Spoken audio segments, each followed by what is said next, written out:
Hi everyone, we hope you're doing well. We're hanging in there though honestly, we haven't been getting much sleep lately. Today, we want to answer a question we get a lot: how do we publish our audiobooks? First, we post most audiobooks on Patreon as paid content. They stay paid for a few months. After that, they become free to listen to on Patreon forever. A few weeks later, we post them on other places like YouTube, Facebook, and Twitter, X. Lately, things have been a bit slow in terms of new members. So we'd love your help. Please share our site with your friends or in places like Facebook groups, Twitter, X, Discord, Reddit, or novel forums. Even one share can really help us grow. Thanks so much for your support, or cursing like a foul-mouthed brute, starting with the first Hokage, then the second, moving on to Gold and Silver Brothers, and finally, always making sure to give Mido and Madara a special mention. Although Cad told her before that the Ninetales was nothing more than a lonely, love-deprived big fox. That if she approached it with kindness and treated it as an equal rather than a monster, over time, it would eventually reciprocate with goodwill. She had tried. But it was like warming a stone with her own body heat. The best she got was indifference on its good days. On bad days, it would hurl insults at her. She wasn't some pushover. How could she just endure the Ninetales' attitude without pushing back? But now, everything had changed. With that bright, beaming smile on the Ninetales' face, as long as she sealed off her hearing, wasn't it just the most delightful sight? How long will this technique last? Kushina half lay on a sofa, wiping away tears of laughter from her eyes. Well, that's hard to say. If there's no external interference, it might last a lifetime. Scratched his cheek. If an ordinary person were affected by always smiling, they'd probably be stuck smiling for the rest of their life. But for a ninja, whether it was Orochimaru's body modifications or Tsunoda's medical ninjutsu, they could probably restore facial nerve function. The issue was that the Ninetales wasn't made of flesh and blood, it was a chakra entity created by the Sage of Six Paths when he split the ten tails. Could it alter its own facial muscles and nerves? That was unclear. After all, even when Minato split the Ninetales into yin and yang halves, it still survived just fine. If the Ninetales was ruthless enough, maybe it could force a change in its own face. Though the process probably wouldn't be pleasant. Gurgle, gurgle, gurgle, gurgle. Like the sound of boiling water, a noise rose from Kushina's body. Scarlet chakra slowly seeped from her abdomen, spreading across her body like a visible aura, forming a chakra cloak. That's just petty, Kushina muttered, then waved dismissively when she saw K's slightly concerned look. She reached into her ninja pouch, pulled out a palm-sized suppression talisman covered in sealing script, and slapped it onto her stomach. The orange-red Ninetales chakra that had been surging around her instantly dissipated. The sealing mark, which had become visible due to the Ninetales chakra flare-up, faded back into her skin. Kushina dusted off her hands with satisfaction. Her face practically shouted, "Come on, praise me." She had only heard mention this kind of talisman twice, but after searching through the Uzumaki clan's inheritance texts for a long time and privately practicing, she had finally managed to create one. No matter how unruly the Ninetales was, with both Mido's seal and her suppression talisman working together, she could keep it completely in check. Bang! Just as K was about to shower her with praise and boost her mood, the guest room door was violently yanked open. Tsunoda, having just shaken off a Genjutsu, stormed in, exuding a fierce presence. Her face was grim as she scanned Kushina and K in the living room. Did the Ninetales seal break? We were just practicing how to control its chakra. K's mind raced as he hastily came up with a half-baked but somewhat plausible excuse. After all, whether it was saying that Madara wasn't dead or predicting that someone in the future might use Edo Tensei to summon him for chaos. To most people, that just sounded like paranoid delusions. Running off specifically to put a contract seal on the Ninetales because of that? Already ridiculous. Then, thinking the Ninetales smile looked nice and giving it a permanent smiling face, only to cause it to go berserk? This. Yeah, he really didn't want to say that out loud. That's right. Just say it like that. Kushina nodded like a pecking chick, secretly giving her boyfriend a thumbs up behind her back. Tsunoda narrowed her eyes suspiciously at the two of them. Seeing that they were sticking to the same story, she couldn't be bothered to dig deeper. It wasn't her house, after all. Even if something got wrecked, she wouldn't be the one feeling the pain. Besides, instead of worrying about this nonsense, wouldn't it be better to continue that gambling game from earlier? That poker game was actually pretty fun. She already had 2 bear, just 1 more card, and she'd have a full house. Wait. She got so into the game that she forgot about the Genjutsu. She couldn't dispel it on her own and would need that to release her again. No, wait. Wasn't she here to deal with this brat in the first place? Tsunoda glanced at the clock on the wall, and her pupils trembled slightly. She had actually been playing in the illusion for an entire afternoon? If the Genjutsu's energy hadn't weakened over time, and if the Nine-Tails chakra hadn't suddenly flared up, triggering her body's instincts to warn her, she might not have snapped out of it until the illusion completely lost power. This brat's Genjutsu was insanely strong. Tsunoda's brows furrowed slightly as she looked at him with a much more serious expression than before.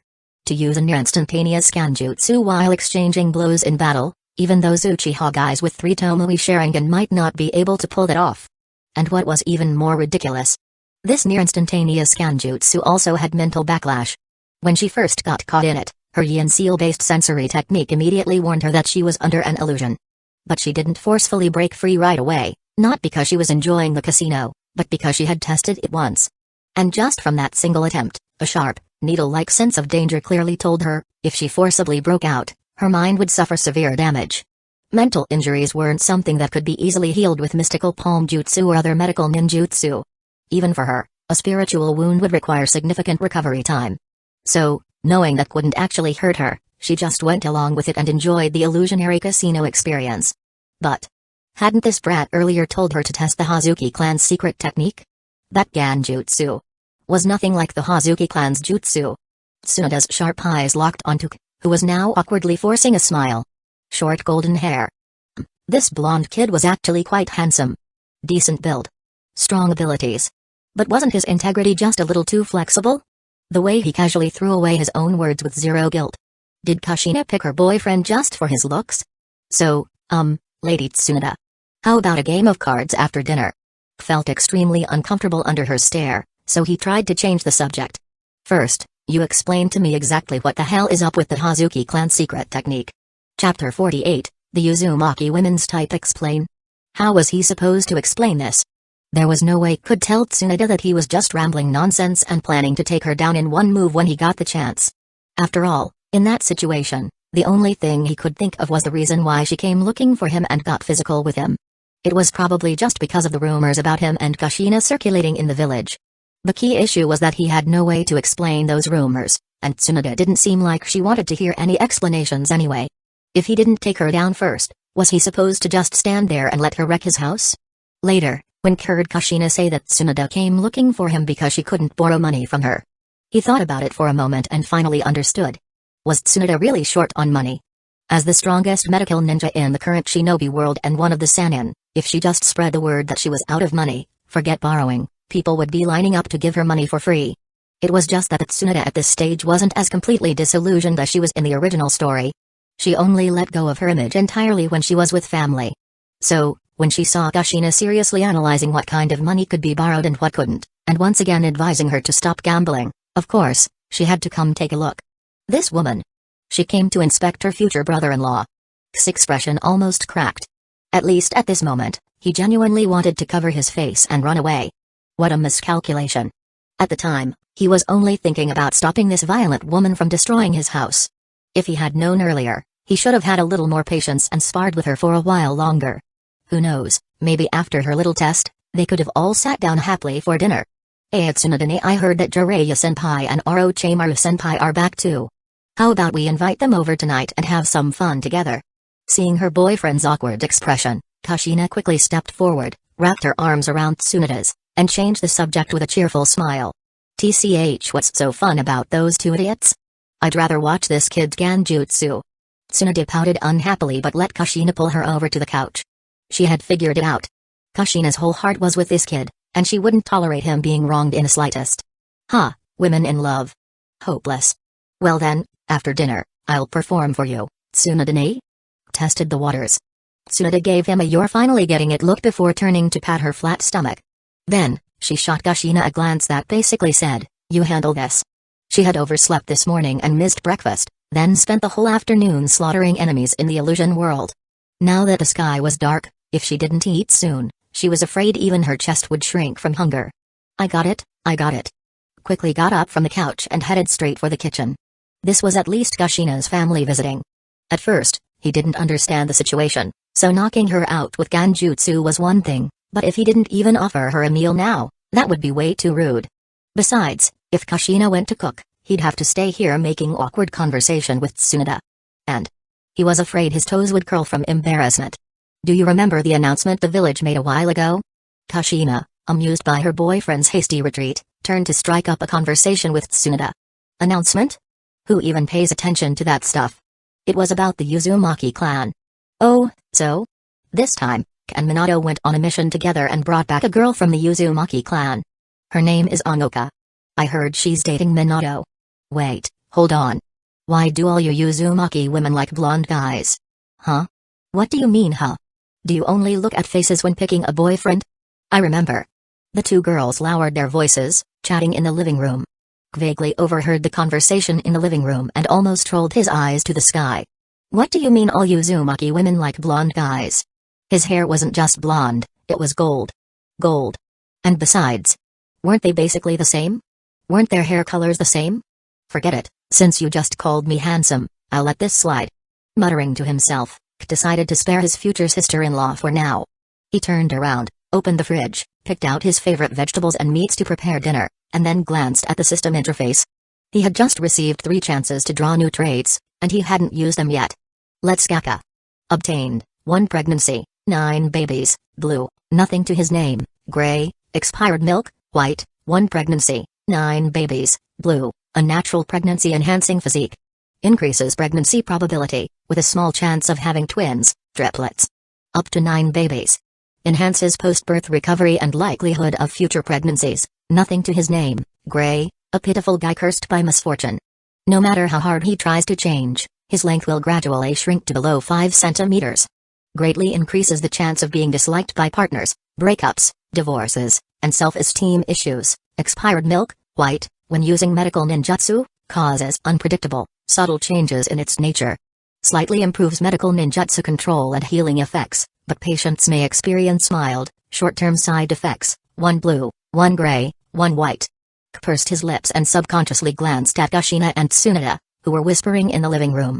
He had only just started dating Kushina today, and the system was already thinking about babies. Wasn't that a bit too soon? And twins or triplets were still manageable. Diaper changes, feeding, rocking them to sleep, 2 parents could handle it. But 9 babies at once? Was this some kind of malicious curse? Giving birth was already tough for women. Carrying 9 at once? Even with a C-section, wasn't that basically a death sentence? And even if she somehow survived, 9 babies wailing at the same time, all needing to be fed. Holy, shuddered violently. Nope, not thinking about it. This trait was practically as bad as a cursed black trait.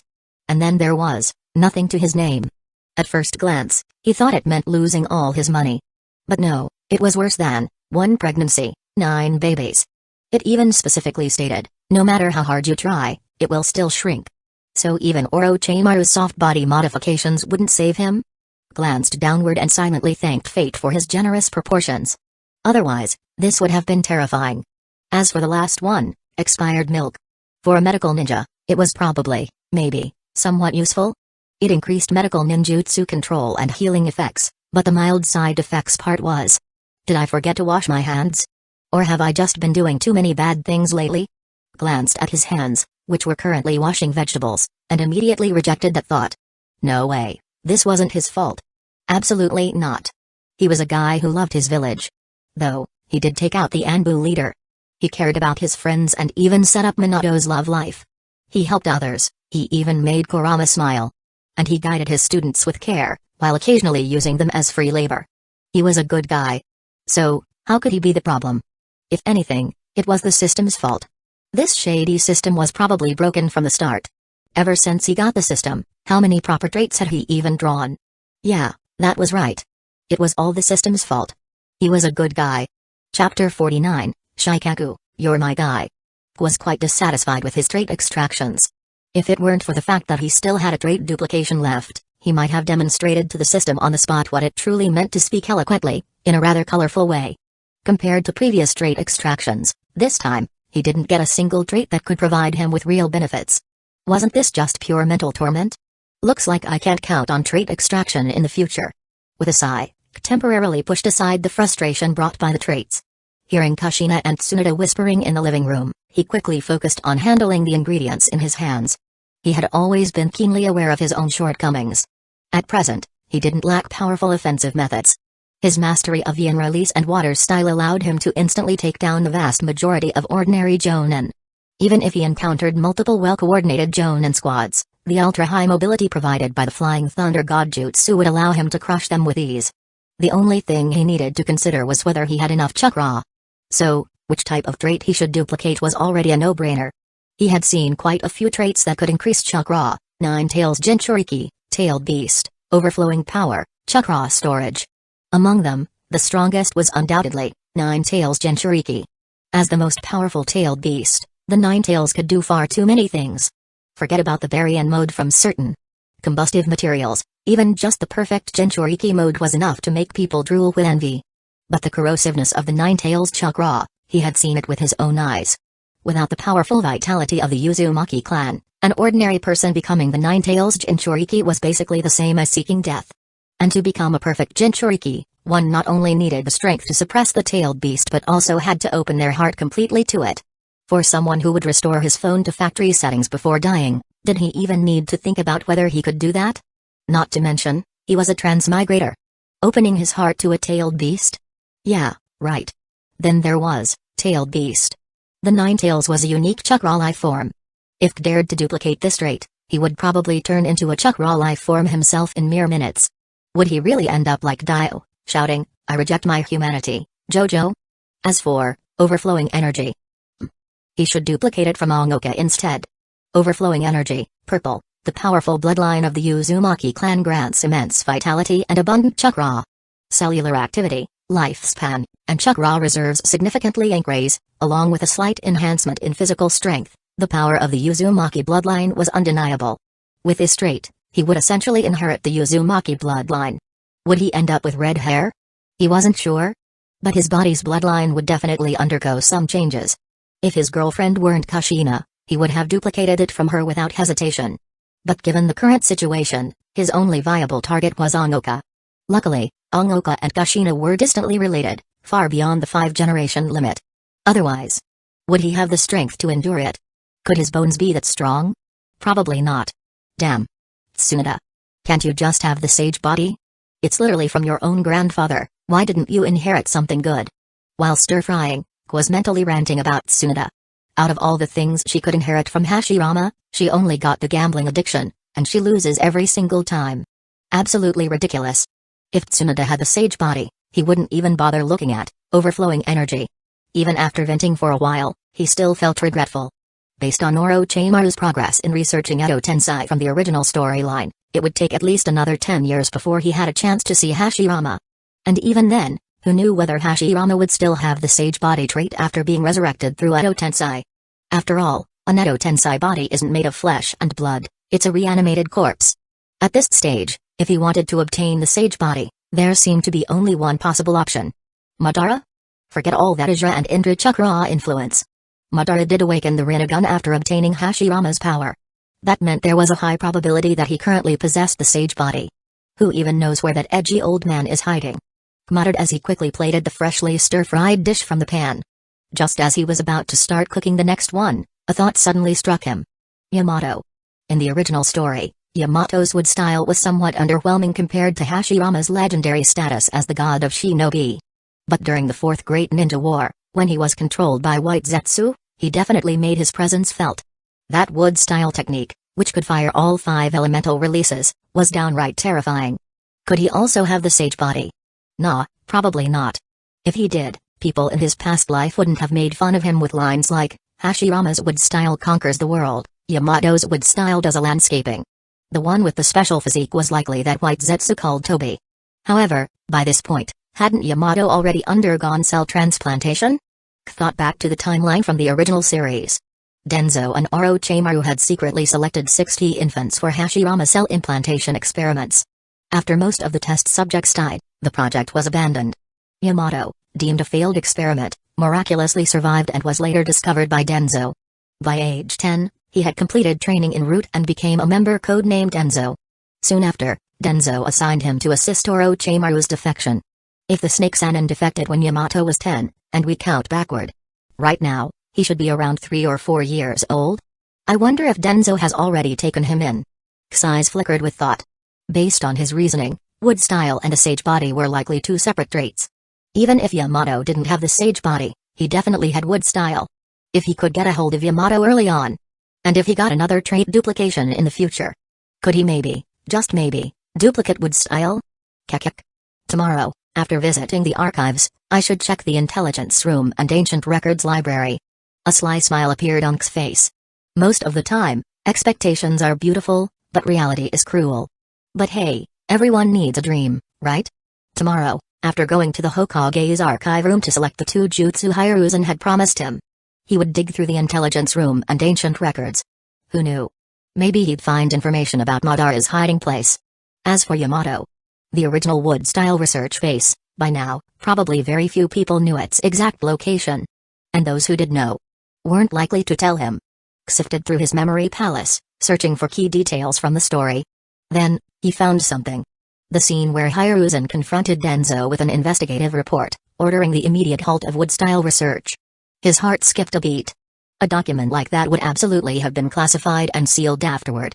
Most people would never have access to it. But he knew someone in the Hokage building who did. Shikaku. You're my guy. Chapter 50. Regret is scarier than death. With the speed of a jonin and skilled cooking techniques, prepared a lavish dinner in less than an hour. This was even after Kushina came in halfway, requesting an additional pot of rice enough for 10 people, and extra dishes were made in surplus. Otherwise, with his speed, half an hour would have been more than enough. The food was served. Tsunade, who was already starving, barely uttered a quick itadakimasu before she started devouring her meal like a storm. The rice in the pot disappeared as if it was playing at double speed. The generously portioned stir-fried dishes were also vanishing at a visible rate. Did she just have a fight with pain or what? Seeing Tsunade's aggressive eating posture, K paused midair with his chopsticks. If Kushina hadn't told him that Tsunade had been waiting for him for days, he would have suspected she had just finished an intense real-life park battle. Tsunade is developing a new jutsu lately, which takes up a lot of energy, Kushina explained, her face carrying an unmistakable hint of envy as she noticed her boyfriend's shocked expression.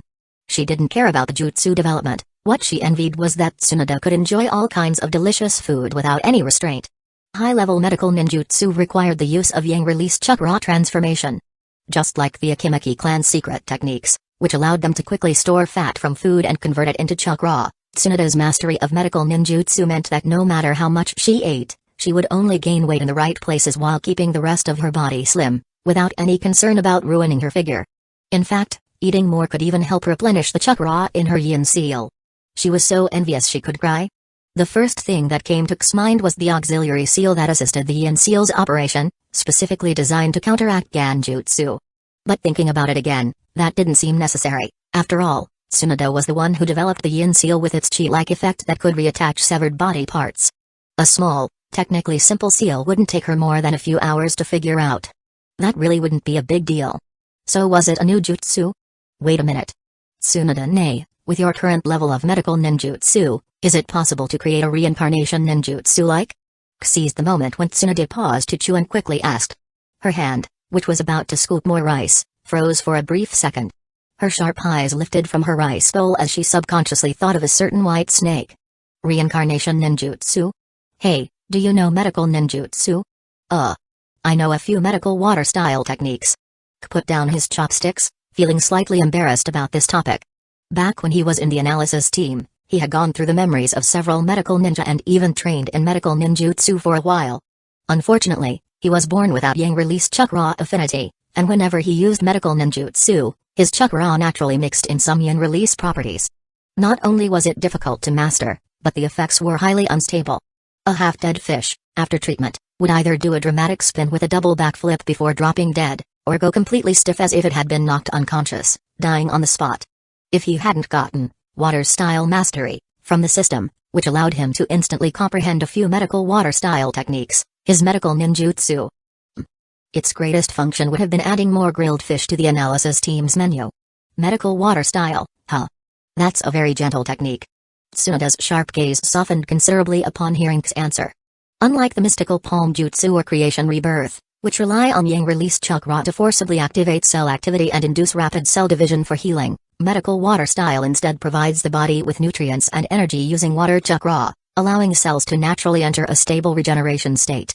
In terms of healing efficiency, conventional medical ninjutsu outperforms medical water style by several leagues.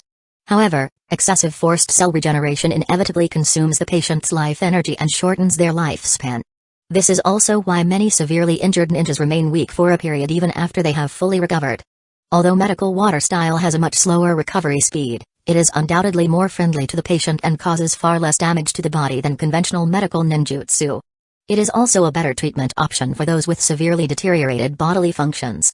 In any case, someone who willingly chooses to learn medical water style, a technique more beneficial to the patient, rather than the more potent instant healing conventional medical ninjutsu, can't be that bad of a person, right? Tsunade resumed eating quickly, finishing another bowl in no time. As she scooped more rice, she finally spoke again. Why are you asking about life transfer? What do you want to do? I've heard of a technique called Dragon Life Reincarnation.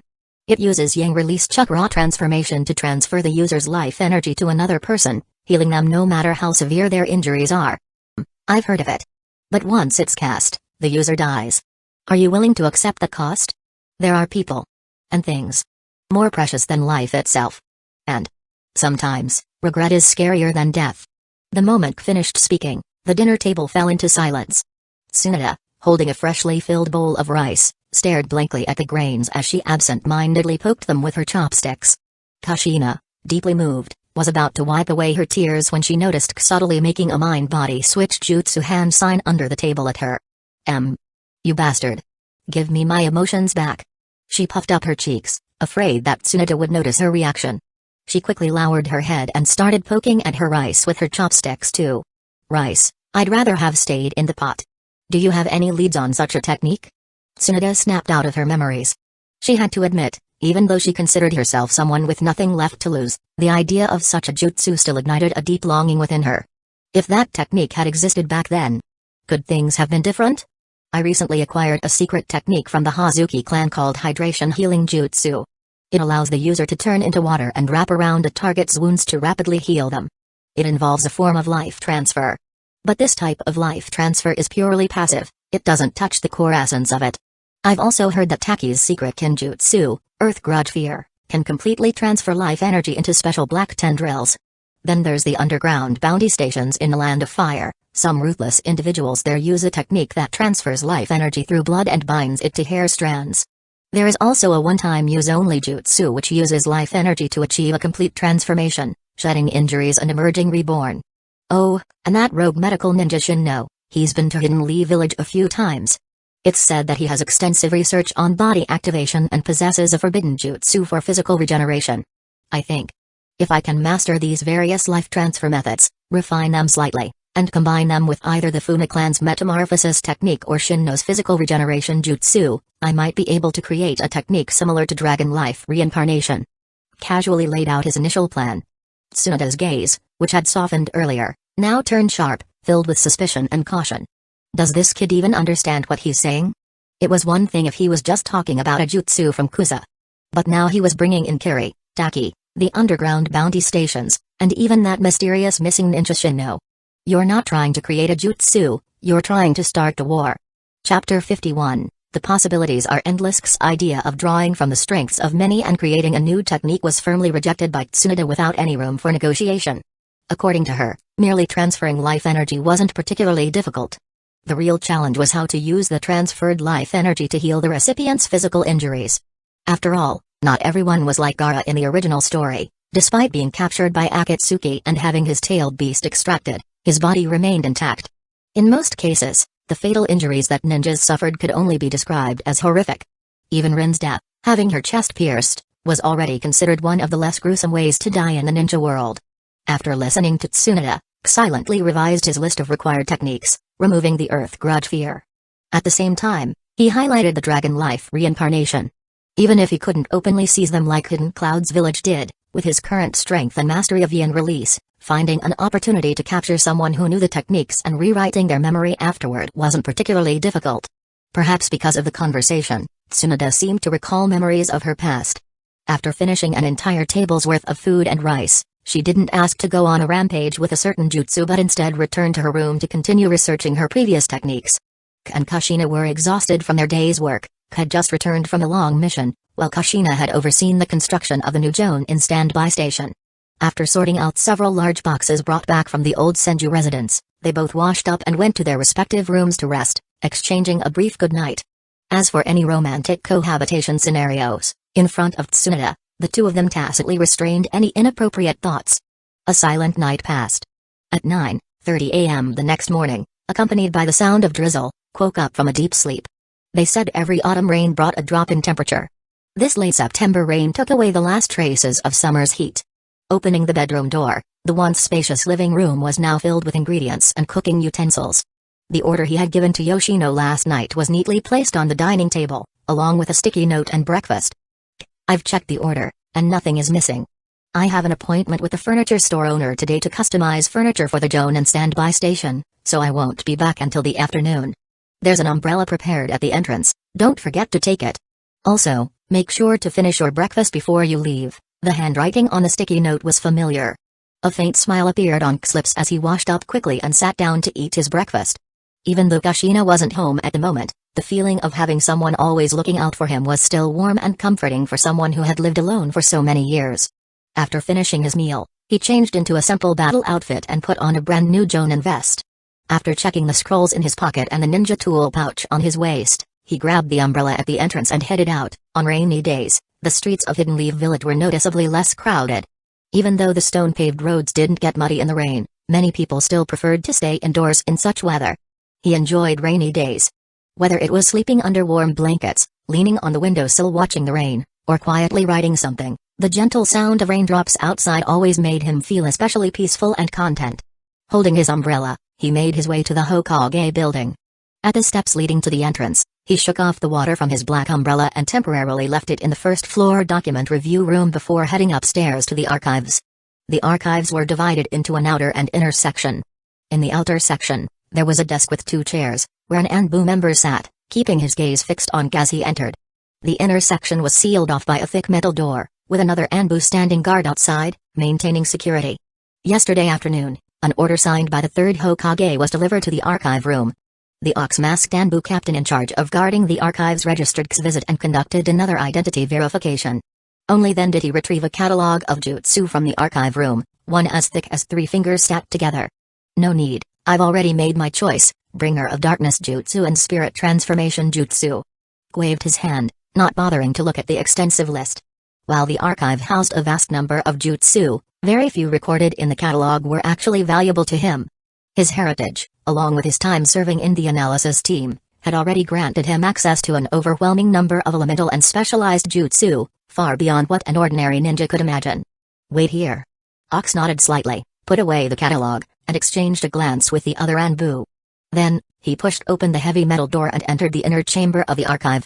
Moments later, he returned with 2 palm-sized scrolls and placed them on the table. "Confirm the authenticity of the jutsu, sign here. I don't need to remind you about the management regulations, do I?" His tone remained cold and rigid. As someone who had served in the Anbu since the time of the 2nd Hokage, he had long become a man of few words.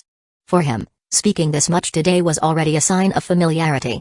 Yeah, no recording, no taking them out, no leaking the principles of the jutsu, and no unauthorized teaching to others.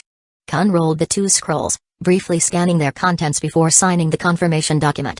Then, he carefully examined the details of both jutsu. Bringer of Darkness Jutsu was a knee-rank Ganjutsu designed to completely block an opponent's vision, plunging them into absolute darkness. Unlike most Ganjutsu, which could be disrupted once the victim becomes aware of the illusion and disrupts their chakra flow, the Bringer of Darkness Jutsu was different. The victim knew they were under a Ganjutsu, but the Kyushuas. They couldn't break free. This technique was originally developed specifically to counter the Sharingan. Since the Sharingan had the ability to resist, reflect, and dispel most Ganjutsu, sealing its visual prowess with a jutsu of this caliber makes it extremely difficult to break. Although K's current Ganjutsu skills were already formidable, and he had incorporated multiple countermeasures against dispelling techniques, the unique mechanics behind Bringer of Darkness Jutsu still held immense value for refining his abilities. Spirit Transformation Jutsu was an S-rank technique similar to an astral projection, allowing the user's soul to detach from their body and move freely.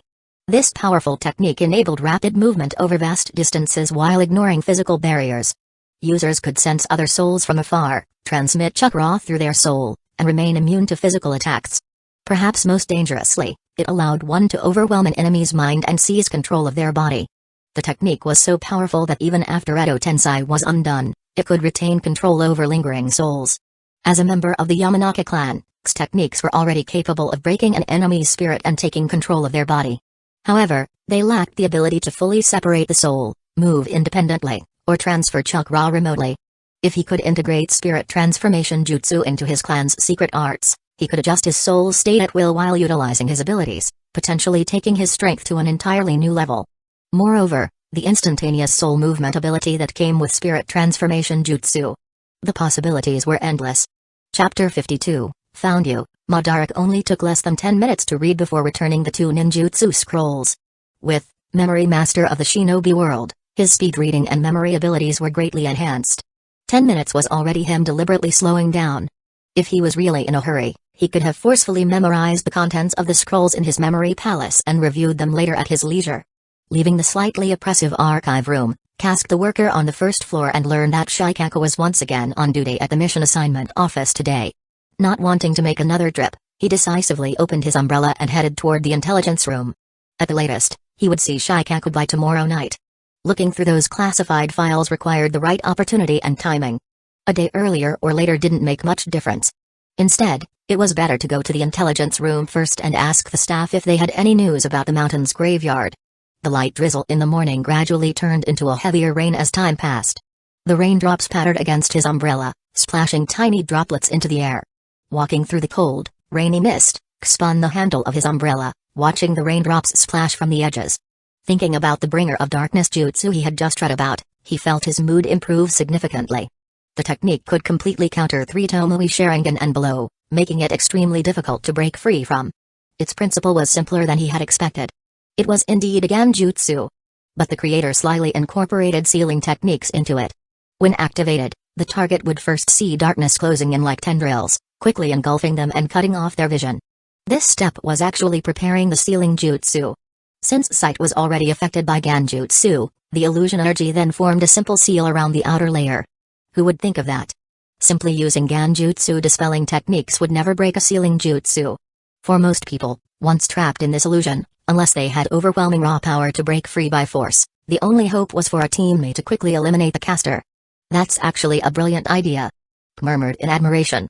Using Ganjutsu as a medium to construct a seal while simultaneously using the illusion.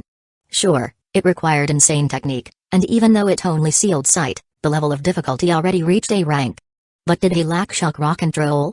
Ever since he obtained 0 frame start, his jutsu control had improved dramatically.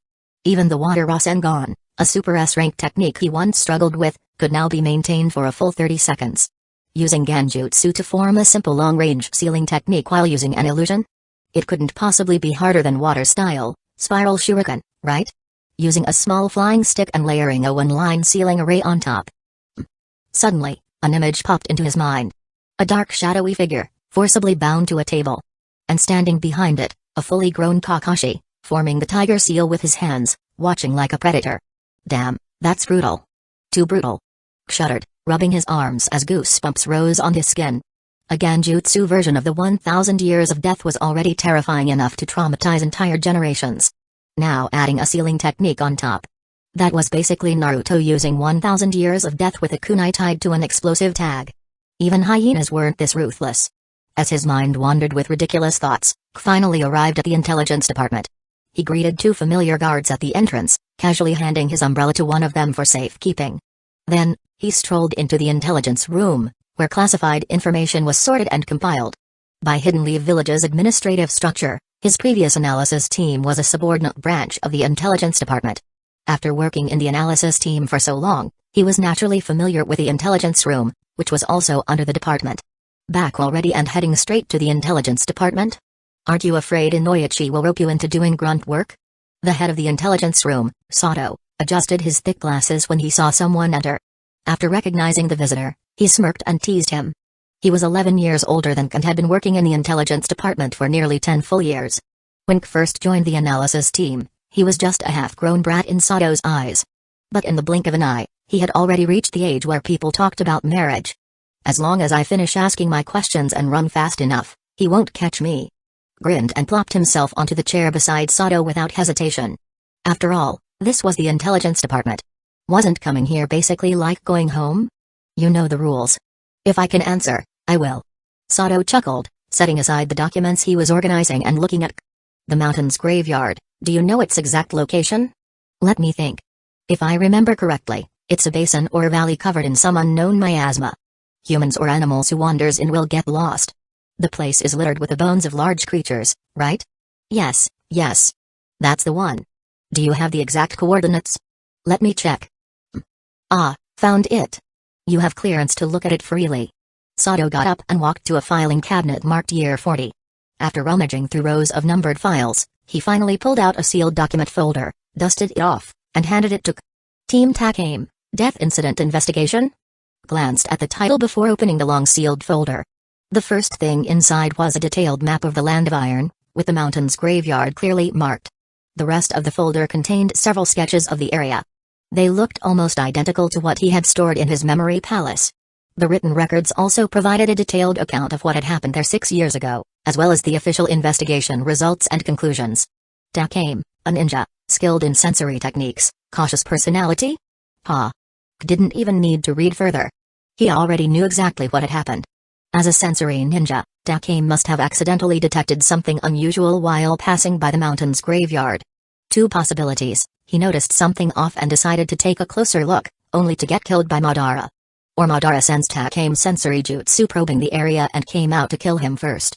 As for the investigation team that followed, Madara probably fooled them with Ganjutsu or some other method. Found you. Instinctively licked his lips, feeling his blood start to boil. At first, he was just casually trying his luck. Who would have thought that the location, which in the original story wasn't discovered until the Fourth Great Ninja War, was something he could find this easily.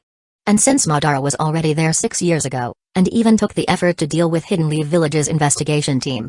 Then before the Third Great Ninja War began, before he chose Obito as his successor and started brainwashing him, he most likely never moved from that spot. All I need to do is set up a Flying Thunder God mark. Prepare enough backup? If I can beat him, I'll grab the old man and beat the crap out of him. If I can't, I'll just copy his skill and run. Chapter 53, The Baby Hitler Dilemma. Carefully committed the details of the Land of Iron's map to memory. He repeatedly examined the sketches of the mountainous burial grounds before finally placing the documents back into the file folder. After organizing the files, he bid farewell to Sato, who was still patiently sorting through fragmented information and rewriting intelligence reports. Retrieving his umbrella, suppressed his slightly restless emotions. After saying goodbye to the intelligence department members, he stepped once again into the curtain of rain. Obtaining accurate information on the hiding place so quickly was a completely unexpected surprise for him. Even so, he had no intention of seeking trouble with Madara today. After all, this was Madara. Whether from the memories of the original story or the records of the Yamanaka clan, everything spoke of this man's immense strength. His iron hone taijutsu, his terrifying fire jutsu that could incinerate everything, the invincible Susanoo, the earth-shattering Tengai Shinsei. This was a man whose mere name was enough to make the entire shinobi world tremble. Even if he had a hole in his head like Danzō, he wouldn't be reckless enough to charge in right after receiving this information. The drizzling rain continued to fall. The misty rain blurred the distant Hokage rock, making it appear somewhat hazy. Meow meow meow. As his thoughts wander, the urgent cries of a cat, the sound of objects being knocked over, and the rapid splashes of footsteps echoed from an alley to his left. A sleek calico cat, its face full of panic, darted out of the narrow alleyway. After a few quick turns, it disappeared into a 3-meter-high pile of miscellaneous items stacked against a wall on the other side of the street. Not long after the cat vanished, 3 young geinin, who didn't seem older than 10, emerged from the alley, their clothes soaked through by the rain. Damn it. We lost it again. That cat is way too cunning. Obito complained bitterly, his face full of frustration. If a certain idiot hadn't insisted on wearing goggles in the rain and then shouted that he was caught in the hiding in mist jutsu the moment he spotted the target, we would have finished the mission by now, Kakashi retorted sarcastically. His emotionless deadfish eyes swept over every corner of the street, searching for any traces of the cat's escape. Damn it. If I hadn't been the one to spot the cat first, you wouldn't have even seen the target yet. Obito, feeling embarrassed, turned red with anger. Just as he was about to roll up his sleeves and argue with Kakashi, Rin stepped forward, positioning herself between the two and gently mediating the situation. Alright, it's okay. Let's just keep trying our best. Obito turned his head away with a reluctant hum of protest. Kakashi, on the other hand, didn't even glance at Obito. His eyes continuously scanned every alleyway, every step, every possible hiding place, searching for any sign of the cat. Senpai. When Obito turned his head, he immediately noticed standing nearby under an umbrella, watching the three of them. He had visited their teacher's apartment alongside Kakashi and Rin before. While flipping through an old photo album, he had seen pictures of their teacher together with. There were pictures of them entering the Ninja Academy together, pictures from their graduation, and even photos of the two returning from the Second Great Ninja War, battered and wounded but alive. According to Minato, this was a man he could entrust his life to, a true comrade.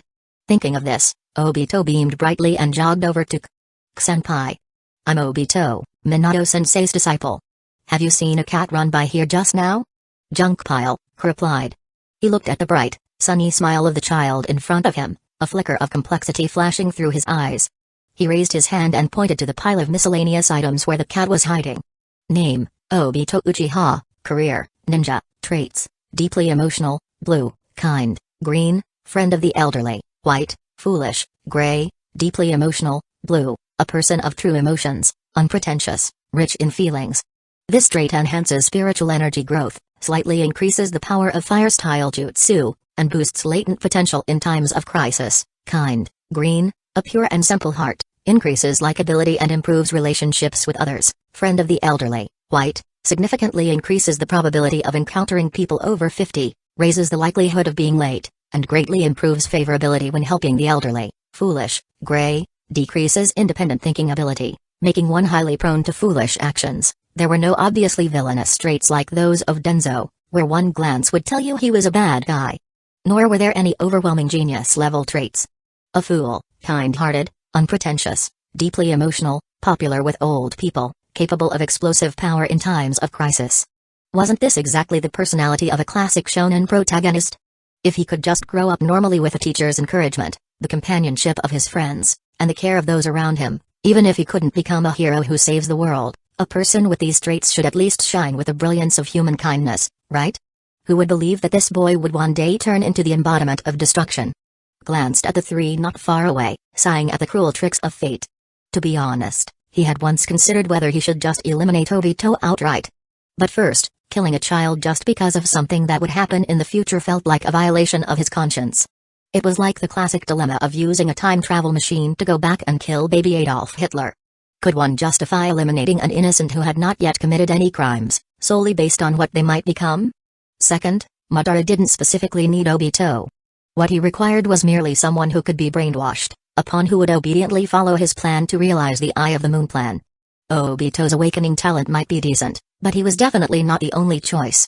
Even if he were to die, in the future, there would be another Uchiha A, Uchiha B, Uchiha C, or even Uchiha D to take his place. But still, was it really unavoidable? Glanced at the system panel, eyes pausing on, "Why are you guy?"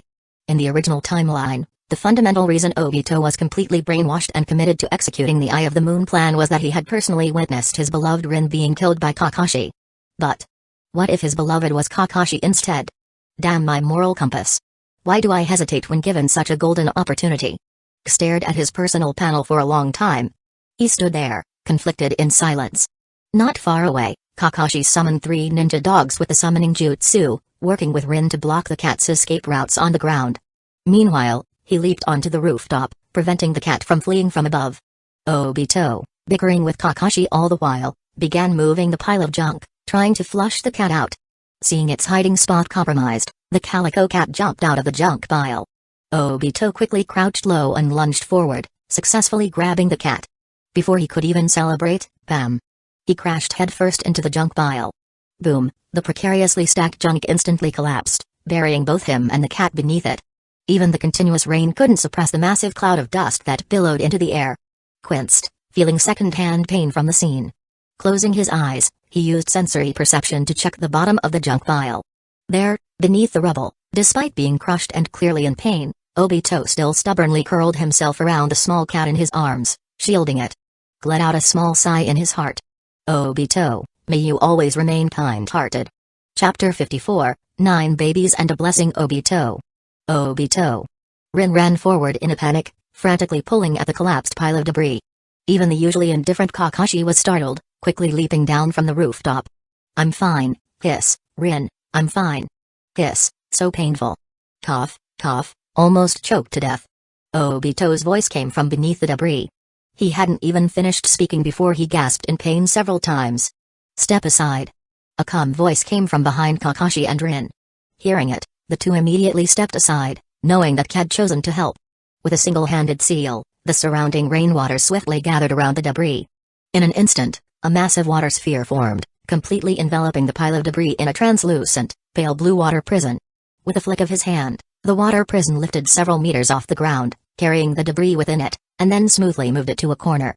Now exposed beneath the debris was Obito, curled up in pain, grimacing while tightly holding a small calico kitten.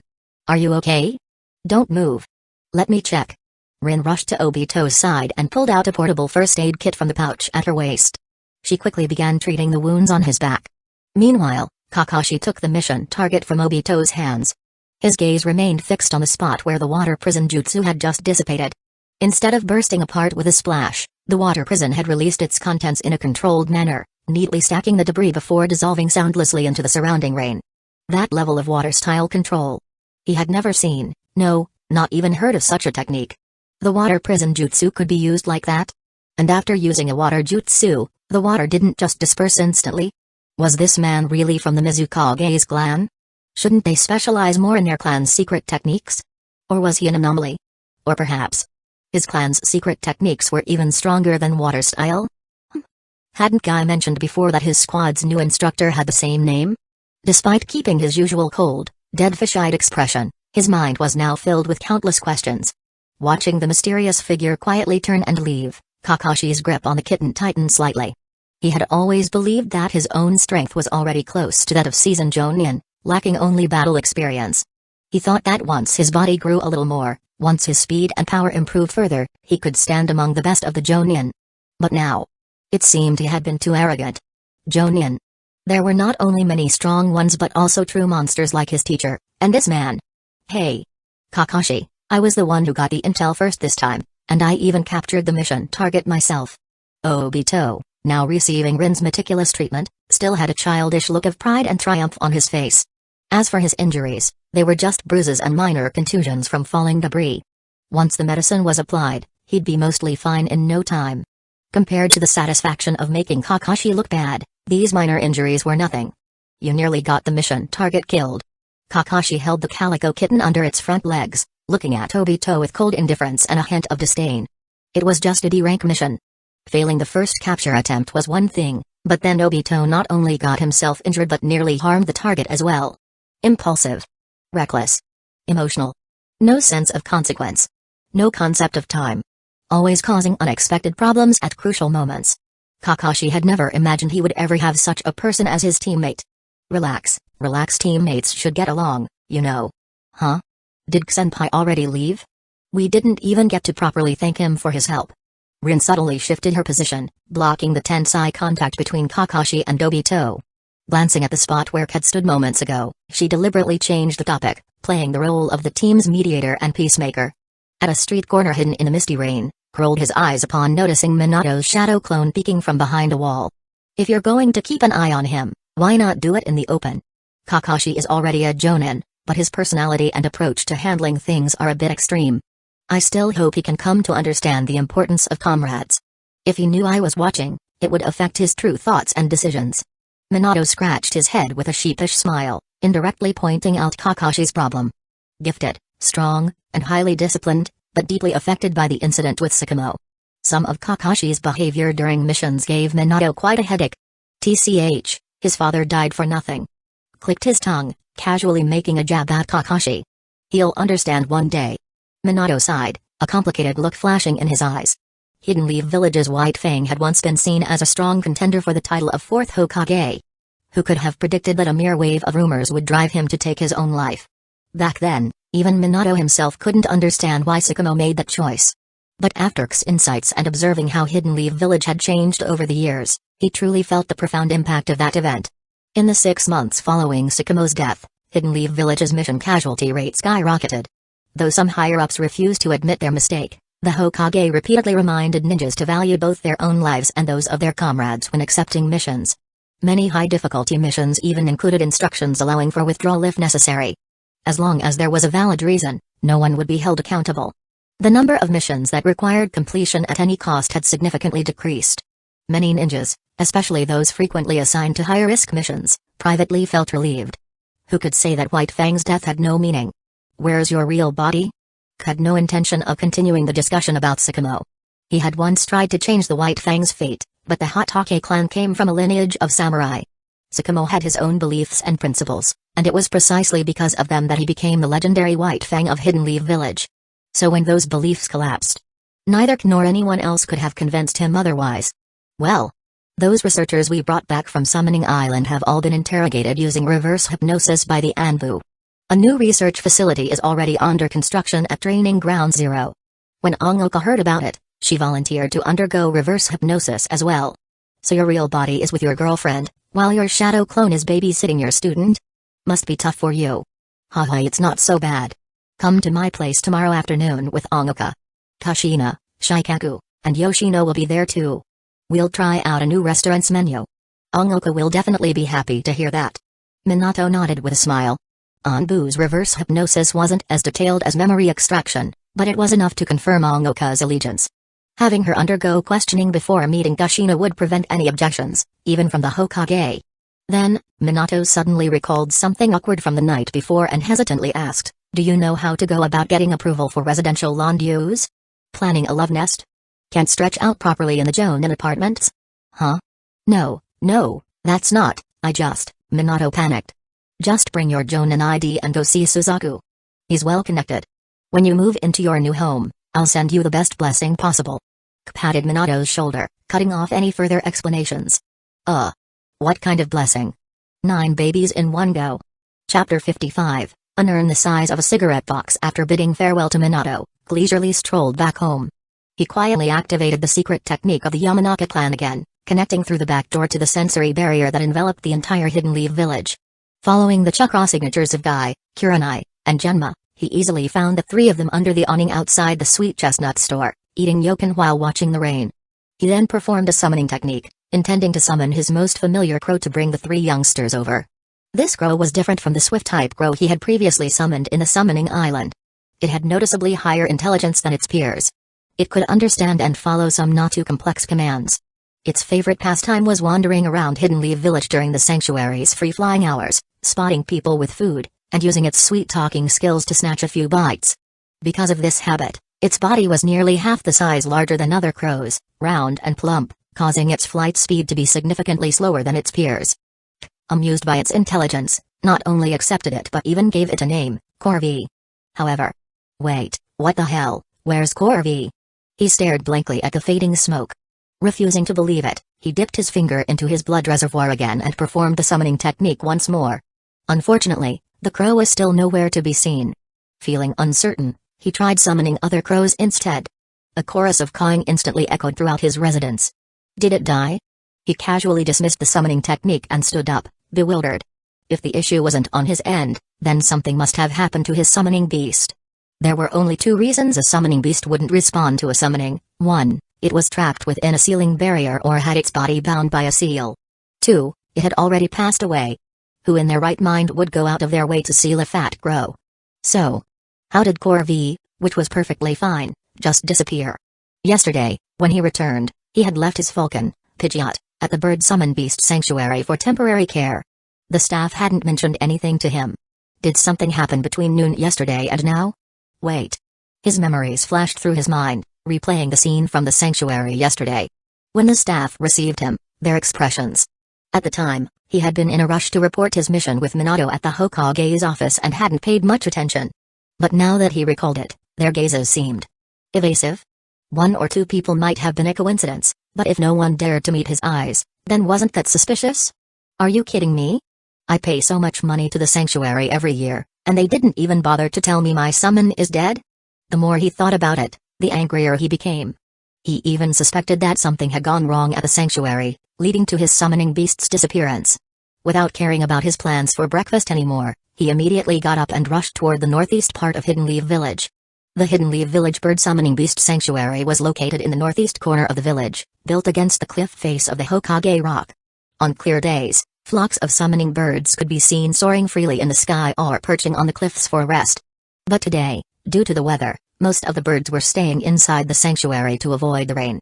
Even from a distance, the sounds of various birds chirping filled the air. The moment K stepped through the sanctuary's entrance, before he could even ask a question, the staff members immediately bowed at a uniform 90-degree angle. The sanctuary's manager rushed over at full speed, bowing deeply before even lifting his head, and began apologizing. We deeply apologize. Your summoning beast, Corvi, unfortunately encountered an accident during its free flight time 12 days ago. Previously, I was taken to the Anbu for questioning, and the staff was instructed to maintain confidentiality, preventing us from informing you in time. This was our mistake. We sincerely reflect on our failure, and we will compensate you to make up for your loss. Please believe us.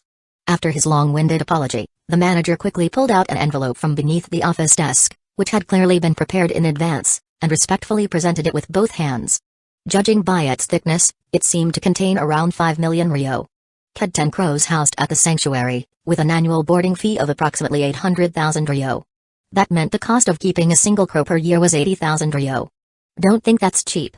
Currently, a war orphan in Hidden Lee Village only received a 6,000 ryo living stipend per month. The cost of boarding a single summoning crow was higher than a person's living expenses. He had been raising Corvi for 3 years, which totaled about 240,000 ryo in boarding fees. Adding in the initial hatching and summoning beast training expenses, his total expenditure was roughly 300,000 ryo. A 5 million ryo compensation was, by normal standards, a sincere offer. Anbu? What happened? He looked at the sanctuary staff, who remained in their deep bowing posture. They hesitated multiple times before speaking, making him sigh in frustration. He had come here filled with rage. But their reasoning made sense, their attitude wasn't wrong, and since Anbu had ordered confidentiality, he really couldn't blame them. What now? Your summoning beast met with an accident near the end of its free flight time. While flying past the Hokage's office, it collided with the Hokage's advisor, who was exiting through the window. And unfortunately perished. The manager's face showed both fear and pain. This incident had cost him dearly. Previously, when an Anbu ninja came knocking, he had been taken in for questioning, even being suspected of deliberately attacking a high-ranking Hidden Lee Village official. He had nearly died from shock on the spot. If it weren't for reverse hypnosis and memory probing proving he had no intent to harm Hidden Lee Village's leadership, confirming that it was purely an accident, he might not have even made it back alive. And even so, the sanctuary still had to pay a hefty compensation to the Hokage's advisor. But who was really to blame here? The crow for flying too low and not defending itself? Or the Hokage's advisor for jumping too high? While wearing a steel helmet? 12 days ago? Danzo. I had just left the Hokage's office, and then he immediately turned my summoning beast into a corpse? Are you sure it crashed to death and wasn't skewered by a kunai? K's initial anger had faded, but now it flared up again. Danzo was targeting him, wasn't he? It had to be. Given how Corvi flew at the speed of a casual stroll, how could it possibly crash into someone hard enough to die? They say the Hokage's advisor was rushing to carry out a classified mission. He left using the body flicker jutsu. And was wearing a combat helmet. Your summoning beast was hit by the helmet? Yes. Please accept our condolences. Also, regarding the compensation paid to the Hokage's advisor, we at the sanctuary have already settled it. You don't have to bear any responsibility, so there's no need for you to worry. Compensation? That old bastard actually had the nerve to demand compensation? Was completely stunned. His summoning beast had been killed by Danzo's steel helmet, and that guy still had the audacity to turn around and demand a payout. Ahem. Here are the ashes of your summoning beast. Would you like to take them with you, or have them interred in our summoning beast cemetery? Hearing curse Danzo, the sanctuary manager visibly shuddered and quickly changed the subject. He really didn't want another trip to Anbu headquarters. So no matter who was at fault, no matter whose responsibility it was, he just wanted this mess over with. Bury it in the cemetery. Looked at the small white urn in the manager's hands, barely bigger than a cigarette box. He felt furious. He felt frustrated. He was speechless. He was the one who gave Danzo big brainstorm. And now it was his summoning beast that had died because of it. Chapter 56, Karma's unexpected boomerang suppressed his temper and went to check on the remaining crows once again. He also took a look at the falcon that had arrived just yesterday. The young crows were still living comfortably, without any issues. Pidgeot was also inside the aviary, spending affectionate time with its mate from the island of summoning. Only after confirming everything was fine did he bid farewell to the caretakers and leave the area. He had arrived with his chest full of anger, but by the time he left, he felt much better. He never imagined that this boomerang would hit so hard. What was this? Karma? Retribution? Nonsense. Danzo had done countless despicable and unforgivable things. If karma were real, he should have been dead long ago. Still feeling somewhat irritated, he walked along the streets of Hidden Leaf Village toward Ameguriyama, where Kurenai, Guy, and Genma were currently staying. Ameguriyama was a well-established confectionery shop in Hidden Leaf Village, having been around since the era of Tobirama. The shop's specialty, yokan, was a jelly-like dessert made from simmered beans or chestnuts mixed with other ingredients. It was a favorite among the younger crowd. Since joining Squad, Kurenai, Guy, and Genma had already completed 2 D-rank missions. These missions had not only helped ease their financial burdens but, thanks to the continuous 4 limbs waiting seal, had also significantly improved their combat abilities. Their teamwork had become much more synchronized after a week of missions together. Originally, the 3 had planned to train at Training Ground for today, but due to the weather, they had to change their plans. You guys heard about it, right? Those summoned beasts that were auctioned off recently, turns out they were all taken down at once by a Genjutsu. Genma, chewing on a senbon, casually chatted with his teammates while watching the rain outside. Yeah, over 100 summoned beasts of various sizes. Even if they were all squeezed into one area, the range would still be larger than the school's training ground. Sensei is really amazing. Kurenai propped her elbow on the table and rested her cheeks in her hands. Her slightly chubby face, still carrying traces of baby fat, was full of admiration. She really wanted to become such a powerful Genjutsu master, someone who could make enemies fall into endless nightmares with just a flick of the wrist. That sounds like an incredible battle achievement. Guy punched the air enthusiastically, as energetic as ever. I think I just heard someone praising me. A familiar male voice suddenly came from behind them. The 3 of them turned around with bright smiles. There stood K, holding an umbrella and wearing his usual warm smile as he looked at them. Huh? Sensei. Good morning. Genma reacted first, quickly standing up to salute. Guy followed suit, mimicking his movements with such a serious expression that one might think he was heading to the battlefield. Kurenai quickly walked around him, checking him over. Only after confirming that there were no blood-stained bandages or the scent of medicine on him did she finally breathe a sigh of relief. In the shinobi world, except for those who used umbrellas as ninja tools, most ninjas didn't carry them. During high-speed movement, umbrellas would be an obstruction and hinder mobility. So when she first saw their sensei carrying an umbrella, she thought he might have been injured and was avoiding getting his wounds wet. Thanks for your concern, but I'm fine. I'm carrying an umbrella because, well, someone told me to take one when I went out today. Easily picked up on Kurenai's unspoken worries and casually ruffled her hair. He had to admit, his students' concern for him felt quite heartwarming. Of course, that didn't mean he was going to let them slack off. If they worked hard enough, maybe he'd give them a small reward.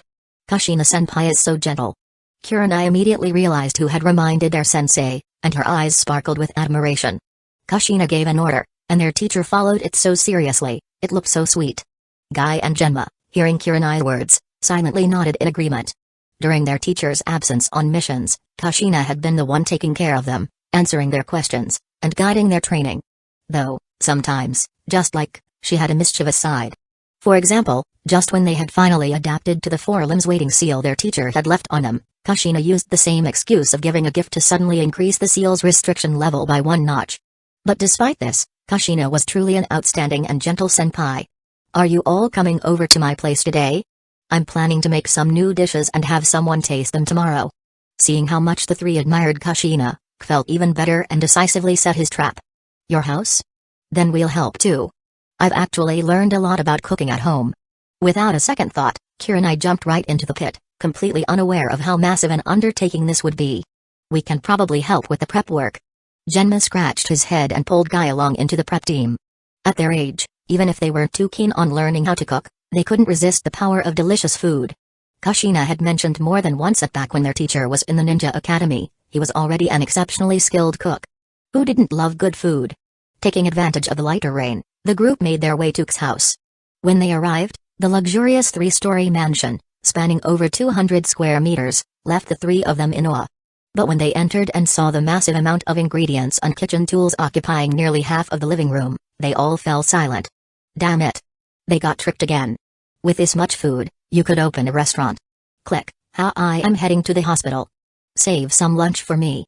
Yawning, Tsunade, dressed in casual and slightly messy clothes, opened the bedroom door and walked out, casually greeting while putting in her lunch order. Lady Tsunade. Good morning. Kurenai's eyes sparkled like jewels upon seeing Tsunade. Guy and Genma quickly snapped out of their daze, standing up stiffly to salute Tsunade. Even though they knew Kushina and Tsunade had some sort of family-like relationship, wasn't this a little too much? Living together with her boyfriend and bringing her bestie along? You're heading to the hospital at 11? Raised an eyebrow. He thought Tsunade and Kushina had gone out together this morning, but she had actually slept in until now. As long as I make it in time for the funeral. Tsunade waved it off nonchalantly and turned toward the bathroom. Honestly, she was only going out of respect for the old man. Some of the people attending made her sick, why would she bother healing them? You're not treating Danzo, are you? Immediately had a hunch based on her expression. There were very few people in Hidden Leaf Village who could irritate Tsunade this much, and Danzo just happened to be one of the ones not doing so well recently. You sure are well informed. Want to come watch the show? Tsunade smirked slightly, knowing that both and Kushina were at odds with Danzo. Ahem, more like I'm just worried about how much trouble you'll cause. TCH, that brat really tells you everything. Tsunade clicked her tongue in annoyance and continued toward the bathroom. Meanwhile, K's grin was so wide it was harder to suppress than an AK-47's recoil. Danzo. You didn't see this coming, did you? I'm on my way. Chapter 57, Hiruzen's Art of Negotiation vs Tsunade's Door no Jutsu. Just arriving at K's house, the three students who were about to be mercilessly left behind looked utterly confused. Seeing that the teacher had to go out unexpectedly, the three of them originally intended to reschedule their visit for another time. However, K simply created a shadow clone, instantly solving all the issues at hand. Having tricked three free laborers into coming over, how could he let them go so easily? Who would roll out the pastry dough in the afternoon? Who would stuff the hand pies? Who would whisk the custard? The shadow clone stayed at home, washing and cleaning various pots and pans while skillfully directing his students to work. Guy kneaded the pastry dough with vigorous enthusiasm, Kurenai washed and prepared fruits for the fillings, and Genma carefully measured and mixed the spices for the custard. The three of them worked enthusiastically. Meanwhile, K and Tsunade headed toward Hidden Leaf Village Hospital together. Inside a special care ward on the third floor of Hidden Leaf Village Hospital, seated on the hospital bed, Danzo had an 4-drip attached to his left hand while his right hand swiftly flipped through the latest intelligence reports from various ninja villages, which were spread out on a small table. A Harut member, wearing a Nanbu mask and standard Nanbu gear, dutifully stood guard beside the bed. Tiny, densely packed parasitic insects, no larger than grains of rice, covered the ceiling and walls of the ward. Although the constantly wriggling swarm of insects made the room look eerie and unsettling, compared to high-maintenance and energy-consuming defensive barriers that required multiple people to maintain, this small inconvenience was hardly worth mentioning. After reviewing all the intelligence, Danzo closed his eyes to process the information in his mind. Then, he picked up a blank scroll and began assigning missions for the Harut members to carry out over the next 2 days. Click, the door of the hospital room was opened. The Harut member standing beside the bed slightly bowed in respect as 3 elders entered the room. Danzo's sharp gaze swept over them. Upon seeing the Hiruzen, as well as Koharu and Hamura, his cold expression softened slightly. He closed the scroll in his hand and set it aside for the moment. What do you want? Has Tsunade not come to treat you yet? Hiruzen walked to the sofa and sat down, completely unfazed by his friend's cold tone and indifferent attitude. He understood Danzo's emotions and, to some extent, sympathized with his situation. After all, anyone constantly on high alert, wary of an unknown force that could attack at any moment, would be in a foul mood. She's probably hoping I die here. Danzo's lone eye locked onto the pipe that Hiruzen had just taken out, and the pressure in the room immediately dropped a few degrees. She just has some misunderstandings about you. We all recognize your contributions to Hidden Leaf Village. Facing his friend's silent condemnation, Hiruzen finally relented and put the pipe away. Seriously. Fine, I won't smoke, but why are you glaring at me like that? You're too lenient with her. The same goes for Jiraiya and Orochimaru. Look at what they've become now. Koharu and Hamura also sat down on the sofa. Hearing Hiruzen's attempt to downplay the issue, Koharu immediately refuted him without hesitation. Jiraiya was carefree and undisciplined, disregarding the regulations for Hidden Leaf Village as ninja. Every time he left on a mission, he used intelligence gathering as an excuse to wander around searching for the so-called child of prophecy for Mount Mayabaku, often going missing for long periods. Tsunade was lazy and hot-tempered, frequently skipping high-level meetings, sneaking out of Hidden Leaf Village to drink and gamble. Wasn't it just because her lover had died shortly after she gave him a keepsake? It had been so many years since his death, was she really going to stay in a slump forever? And then there was Orochimaru. Sure, he accepted missions diligently, but as soon as he returned, he locked himself in his lab, obsessed with researching ninjutsu, unable to extricate himself. If this continued, something bad was bound to happen sooner or later. Tsunade is still young. It's natural for her to have some flaws. Considering her grandfather and our teacher, you should be more tolerant. Once again, Hiruzen skillfully avoided addressing the issues with Jiraiya and Orochimaru, merely acknowledging a minor flaw in Tsunade's behavior. He even brought up Hashirama and Tobirama, hoping Koharu would let the matter slide. But he had clearly underestimated the years of pent-up frustration and anger his old teammates had accumulated. Being young is no excuse for her laziness and decadence. The achievements of the first Hokage and our teacher are not her license to act recklessly. As their descendant, she should serve as an example for the other. Boom. The hospital room's door was violently blasted off its hinges. The warped, mangled door flew straight toward Koharu, who was seated on the sofa. As a former member of the second Hokage's elite bodyguard squad and once among the top jonin, Koharu, who had just turned 51, had significantly declined in power but was not yet as old and frail as she would become in the Shippuden era. Instinctively, she lashed out with a whip kick, barely managing to deflect the warped door panel. Staggering, she retreated to the window of the hospital room. Buzz. A massive swarm of parasitic insects instantly covered the hospital bed. Danzo watched as the twisted door panel embedded itself deep within the writhing insect swarm, stopping less than 10 centimeters from his head. Only then did his bristling hairs slowly settle. His gaze swept over Tsunade, who had just kicked in the door, and Koharu, who was still fuming with anger. He almost couldn't suppress the killing intent surging within him. They all knew he had been ambushed. Any slight disturbance around him could be a sign of an attack aimed at his head. And yet, these two women were causing a commotion inside the hospital room? Did they have water for brains? Okay, that was the wrong question because the human brain was about 73 to 80% water. Were they actually thinking of using this chance to get rid of him? Standing a step behind Tsunade, looked through the now empty doorway. Seeing the collapsed door panel and a swarm of parasitic insects covering the hospital bed, he sighed regretfully. Danzo really had a knack for survival. His gaze shifted to the side, where a root member had blocked the flying door panel with his insects. The ninja's presence was so faint that he merely stood silently in the corner, almost blending into the background. Quickly understood. Based on the timeline, this should be a Barame Tatsuma, the man Danzo would later see as his right-hand man after the Third Great Ninja War. Still young but quite strong, probably superior to many of Hidden Leaf Village's jonin. As he took stock of the people in the room, Tsunade's forehead throbbed with bulging veins, and the blue-colored Dian seal on her forehead darkened instantly. That's enough. Which part of what I said was wrong? Koharu discreetly flexed her slightly numb right leg but refused to back down even an inch. Even though Tsunade was now far stronger than her, she still didn't think she was wrong. Seeing the tense standoff about to erupt into a real fight, Hiruzen hurriedly stepped between them, seamlessly taking on the role of mediator. Tsunade, Koharu just spoke a little harshly. You know how she is, she's never had any ill will toward you. And Koharu, we all watched Tsunade grow up. Of course, we hope she'll become even better, but even as elders, we need to be mindful of our approach. Tsunade, we're already old. The future of Hidden Leaf Village rests on your generation's shoulders. We worry about the future, which is why we hold you to a higher standard. The first and second Hokage entrusted the village's future to us. Naturally, we worry about whether we've done enough, whether we've done well enough. Hiruzen's endless speech, filled with genuine concern, gradually softened Tsunade's stance. Hamura stood to the side, nodding in agreement. Even Koharu, who had been holding her ground stubbornly, took a deep breath, exhaled slowly, and gradually eased her expression. The only exception was Danzo, who continued watching coldly, a mocking smirk tugging at his lips. If anyone knows how to talk his way out of things, it's the third Hokage. Watched in admiration as the atmosphere quickly diffused under Hiruzen's art of negotiation. His ability to smooth things over was truly impressive. If you had any emotional connection to Hidden Leaf Village, how could you not be swayed by his words? And that's why he is Hokage. Danzo, take notes. Huh? Facial expressions. Manage your facial expressions. Seeing Danzo's mocking expression, he immediately realized that his own face wasn't quite right either.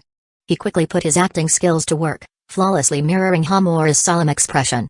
Chapter 58, The Leonardo DiCaprio of the Ninja World. When watching the anime in his past life, he actually quite disliked Koharu and Hamura.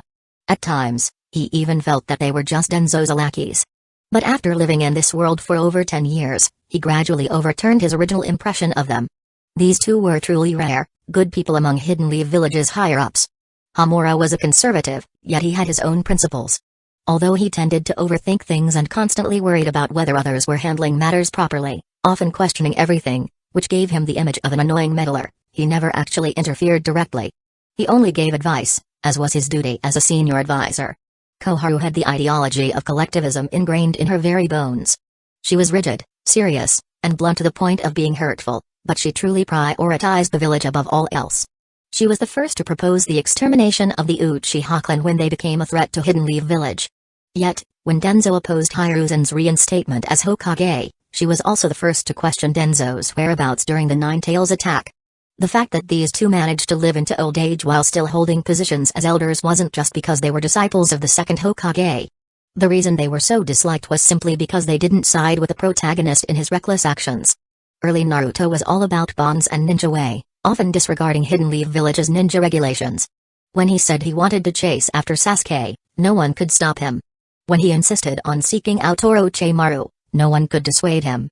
But at its core, Hidden Leaf Village was a military organization. A lack of discipline and structure? It would have been strange if Koharu and Homura had supported that. Didn't you notice? Once Naruto grew up, he completely changed his attitude toward them, showing them utmost respect. It wasn't because they had changed, it was because he finally realized that without rules, there could be no order. To protect Hidden Leaf Village, one must first uphold its rules. If everyone did as they pleased, Hidden Leaf Village would fall apart. As for Tsunade, she lost her parents at a young age, leaving only Hashirama, Tobirama, Mido, and Nawaki. Hashirama died before she even had a chance to grow up. A few years later, Tobirama died while negotiating a peace treaty to protect Hidden Leaf Village. Her younger brother, just after declaring his dream of becoming Hokage to protect Hidden Leaf Village, died. She finally met a kind man who promised to become Hokage and protect Hidden Leaf Village, only for him to die in front of her on a mission. When she returned to Hidden Leaf Village seeking comfort from her grandmother, Mido also died while transferring a tailed beast to protect Hashirama's legacy, Hidden Leaf Village. She was basically the Leonardo DiCaprio in Titanic, The Revenant, and Shutter Island combined of the Naruto world, surrounded by tragedy and loss at every turn. If Gore in her shoes, he would have found it unbearable. He might not hate Hidden Leaf Village with a burning passion, but he'd definitely develop an aversion to the phrase protect Hidden Leaf Village. Who the hell would dare mention that to him? He'd probably drag out the clan registry and tell everyone else to go protect Hidden Leaf Village instead. So when it came to the conflict between Tsunade and Koharu, he really wanted to say to Koharu, I know you mean well for Hidden Leaf Village, but please, just let her be. Her family registry only has one page left. The commotion in the hospital room didn't last long. With Hiruzen's well-practiced persuasion skills at play, Koharu immediately took her leave. Seeing that there was nothing left for him to do, Homura also followed suit and exited the hospital. The two walked to the door, politely nodded at and then turned to leave Hidden Leaf Village Hospital. We can begin now. Danzo spoke up as soon as the nuisances were gone, urging things along. He couldn't afford to wait any longer.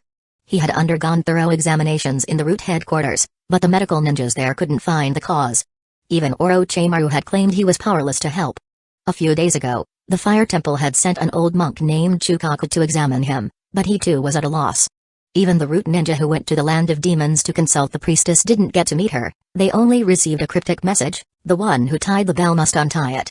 Like hell, I don't know that the user of the technique can undo it. The key issue is, which bastard used it? Tsunade didn't have the patience to waste time with Danzo and immediately got to business. Tatsuma, standing beside her, respectfully handed over a stack of medical reports, more than a finger's thickness. She quickly skimmed through the data, her brows gradually furrowing. A minor immune rejection response, natural cellular aging leading to decreased vitality, no abnormal chakra reactions. The problem is obviously not physical. There's nothing I can do. After flipping through just a dozen pages, she delivered her diagnosis straight away. Are you not going to conduct a more thorough examination? Danzo's tone revealed his clear reluctance to accept this conclusion. Meanwhile, standing by the door, glanced thoughtfully at his system interface. He noticed that, single-eyed 3 Tomoe, had disappeared. Just as I thought. Like hell, Danzo would let Tsunade examine him in detail without first digging out his own Sharingan. Your body is fine. Further examinations will yield the same results. As for your condition, I suggest consulting an expert in yin release. Tsunade's gaze casually drifted toward K, who had been sneakily watching from the doorway. Inside the hospital room, both Danzo and Hiruzen instinctively followed her gaze. Danzo's face darkened even further. Seeing this, Hiruzen had no choice but to invite Gin. You should have some understanding of Danzo's situation, right? Tsunade mentioned it briefly earlier. Inwardly cursed Tsunade for throwing him under the bus. He was just here to laugh at Danzo's misfortune, maybe even consider slipping him some special system goods to exact a little revenge for the countless people he had wronged. If Tsunade didn't want to deal with Danzo, fine, but why shove the responsibility onto him? What's your take on this? Hiruzen saw nothing inappropriate in Tsunade's words. If Danzo's body had no issues, then the only logical path was to consider factors related to spiritual energy and yin release. And who better to consult than a member of the Yamanaka clan, renowned experts in yin release. And, in particular, was a standout among them, excelling not only in their clan's secret techniques but also in powerful ganjutsu. Who else could they possibly ask? Hokage-sama, no matter how yin release techniques manifest, they all require chakra to function. In this case here. Deliberately put on a troubled expression. His hesitant, half-spoken response was too obvious to escape the sharp eyes of the three elders. You may speak freely. When I was studying Forbidden Seals, I came across some records from the Warring States period. Things like the Shinigami that can seal souls, Soma that devours memories, Morio that harnesses dark energy. Attempted to shift the blame as far away from himself as possible. As expected, both Hiruzen and Danzo frowned deeply at this. Those kinds of forces were beyond the realm of normal ninja techniques. Ahem. Of course, that's not to say there's no way to resolve the condition. Abruptly changed his tone. Years of experience had taught him that when redirecting blame, a light push was all that was needed. People were far more inclined to believe conclusions they arrived at on their own rather than explanations forced upon them. If he said too much, they might start suspecting him instead. What solution do you propose? A barely perceptible glimmer of expectation flickered across Danzo's dark expression. Your main issue is that his head keeps getting attacked, right? Learning a technique similar to the Hazuki clan hydrification jutsu would solve that. His head could explode and still regenerate perfectly. Offered what he considered the best solution. A moment of silence fell over the room. Both Hiruzen and Danzo stared at him wordlessly. The Hazuki clan hydrification jutsu. Without the Hazuki clan's bloodline, who the hell could even learn that technique? Chapter 59, Daio's second dance. Tsunade's originally serious and stern expression completely collapsed when she heard K's words. Due to the unique nature of ninjutsu, learning the Hazuki clan hydrification jutsu was no less difficult than developing a bloodline limit. How difficult was it to develop a bloodline limit? Among the 5 great ninja villages, each had inherited techniques from predecessors that allowed the development of bloodline limits. The magnet style of Hidden Sand Village, the storm style of Hidden Clouds Village, the lava style of Hidden Stones Village, and the boil style of Kiri. But how many people in the entire shinobi world could actually master them? Did Danzo have that kind of talent? If he did, would he be lying here? Tsunade ultimately couldn't suppress the smile at the corner of her mouth. She raised her hand and patted K on the shoulder. Nice idea, but don't think about it next time. Secret techniques that are closely tied to bloodline limits are extremely difficult to train for those who do not possess a bloodline limit. Danzo is no longer young, he doesn't have the time or energy to study these things. Hiruzen tactfully gave Danzo a way out. Ninjas might appear glamorous, but in reality, it was not an easy profession. Constant chakra use and frequent injuries drained the body's potential, leaving hidden wounds. Most ninjas experienced a sharp decline in physical condition once they passed the age of 40. Their abilities and overall state began to deteriorate. Considering Danzo's current age, a technique of this difficulty? Best not to make things hard for him. Danzo's already dark expression grew even darker upon hearing Hiruzen's words. What did he mean by he's no longer young? What did he mean by he doesn't have the time or energy to study this?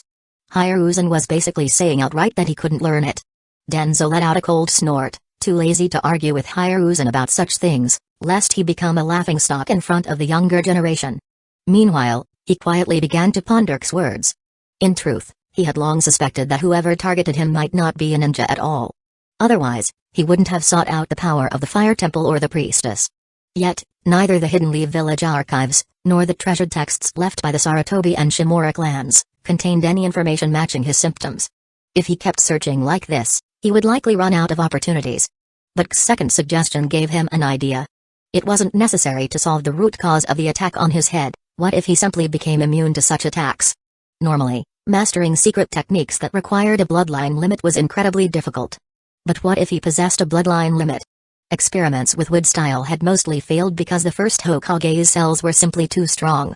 They would reject and devour the host's own cells, causing them to turn into trees and die. But other bloodline limits didn't have such risks.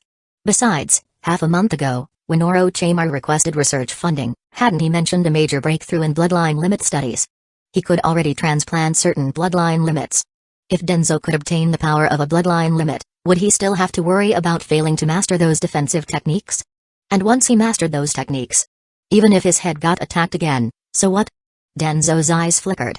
Among the bloodline limits that could provide immunity or resistance to physical attacks, 4 came to mind: the Magnet style, which had extraordinary defensive capabilities; the Kaguya clan's Shikatsu Myaku, which could harden the skull; the Hazuki clan's Hazuki clan hydrification jutsu, which allowed them to turn into water. The Iburi clan's bloodline limit, despite originating in the Land of Fire, had severe flaws that made it unsuitable. Even their strongest members were forced to live in underground caves, fearing that a mere gust of wind could prove fatal when they transformed into mist. So that left. Which one could Orochimaru transplant? Don't be discouraged.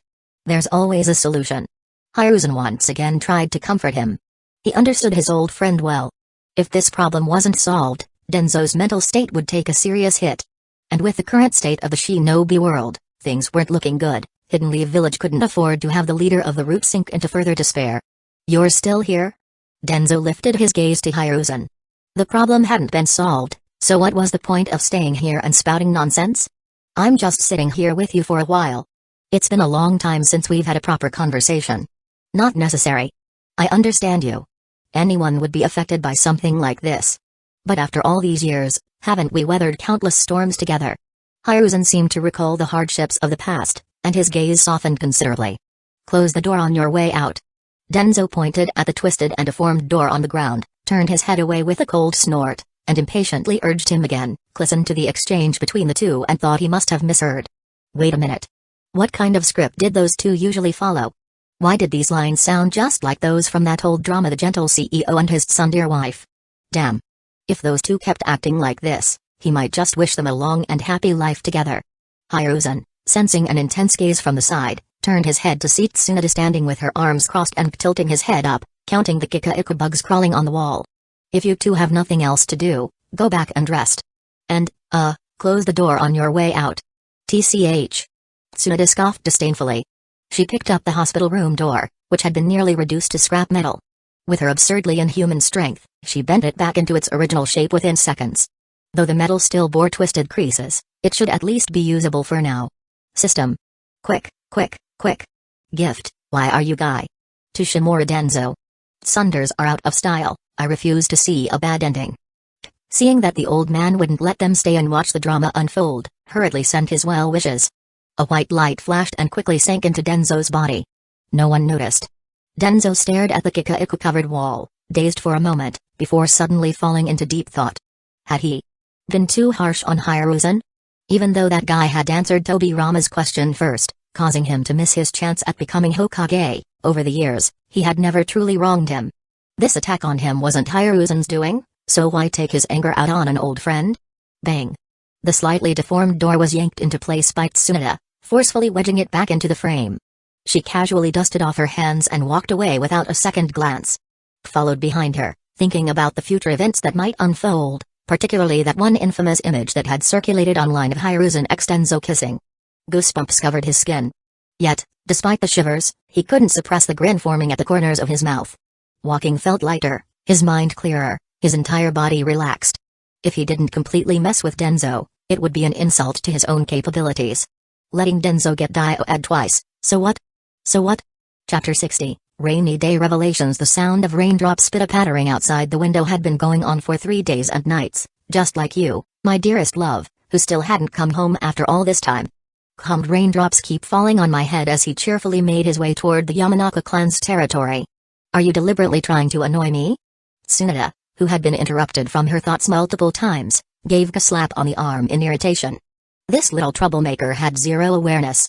Couldn't he see she was seriously thinking about something? You don't get it. This is a nice song. Rubbed the spot where he was hit and sighed internally, this woman had a hell of a strong hand. If someone ever tried to pursue her, just one little fist's hitting your chest moment and they'd probably get sent flying on the spot. Oh, wait. She didn't have a lover. Well, never mind then. Stop bothering me, I'm thinking. Tsunade shot a sidelong glance, too lazy to argue over his nonsense. After forcibly taking half the space under the umbrella, she bit her thumb, deep in thought over the medical reports that had given her an uneasy feeling. Biting your nails is bad for your health. Do you want to get beaten up? A big vein popped on Tsunoda's forehead as she glared at, gritting her teeth. How many times had this happened? How many? She was just trying to focus on something important. Why was it so damn difficult? If there's something bothering you, just tell me. Maybe I can help you figure it out? Wasn't the least bit intimidated by Tsunoda's threats. What a joke. Right now, he had the upper hand.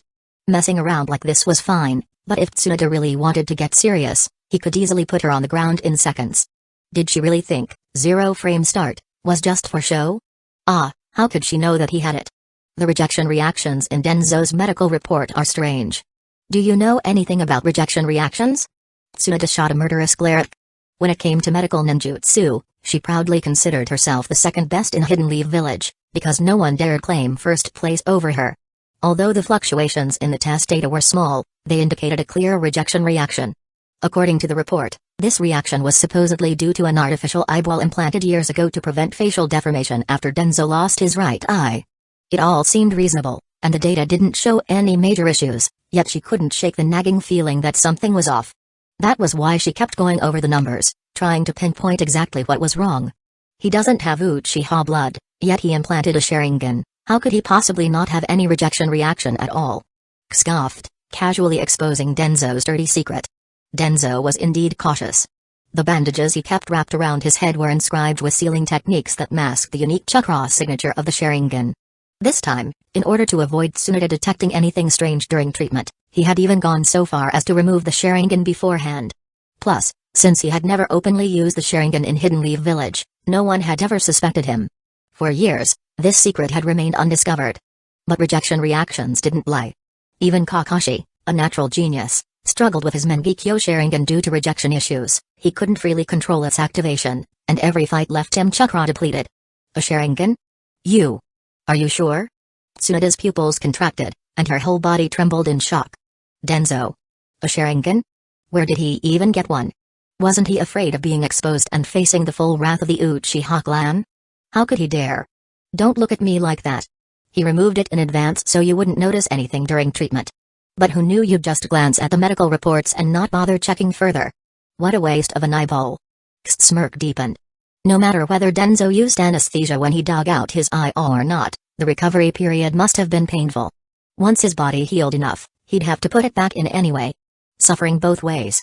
Why couldn't he suppress the smug grin creeping onto Danzo's face? Are you sure? Tsunoda still hadn't snapped out of her shock and asked again. Believe it or don't. Had no intention of explaining further. He couldn't be bothered to tell people things like this, because, more often than not, no one would believe it anyway. And even if he did publicly expose Danzo, what would happen? Sure, the Uchiha Hawks were aggressive, but the ones holding power now were the Doves. Most of the clan leaned towards pacifism. They hadn't suffered direct persecution during the Third Great Ninja War, hadn't been pushed to the village's outskirts after the Nine Tails attack, hadn't been the subject of endless rumors, and hadn't faced constant discrimination.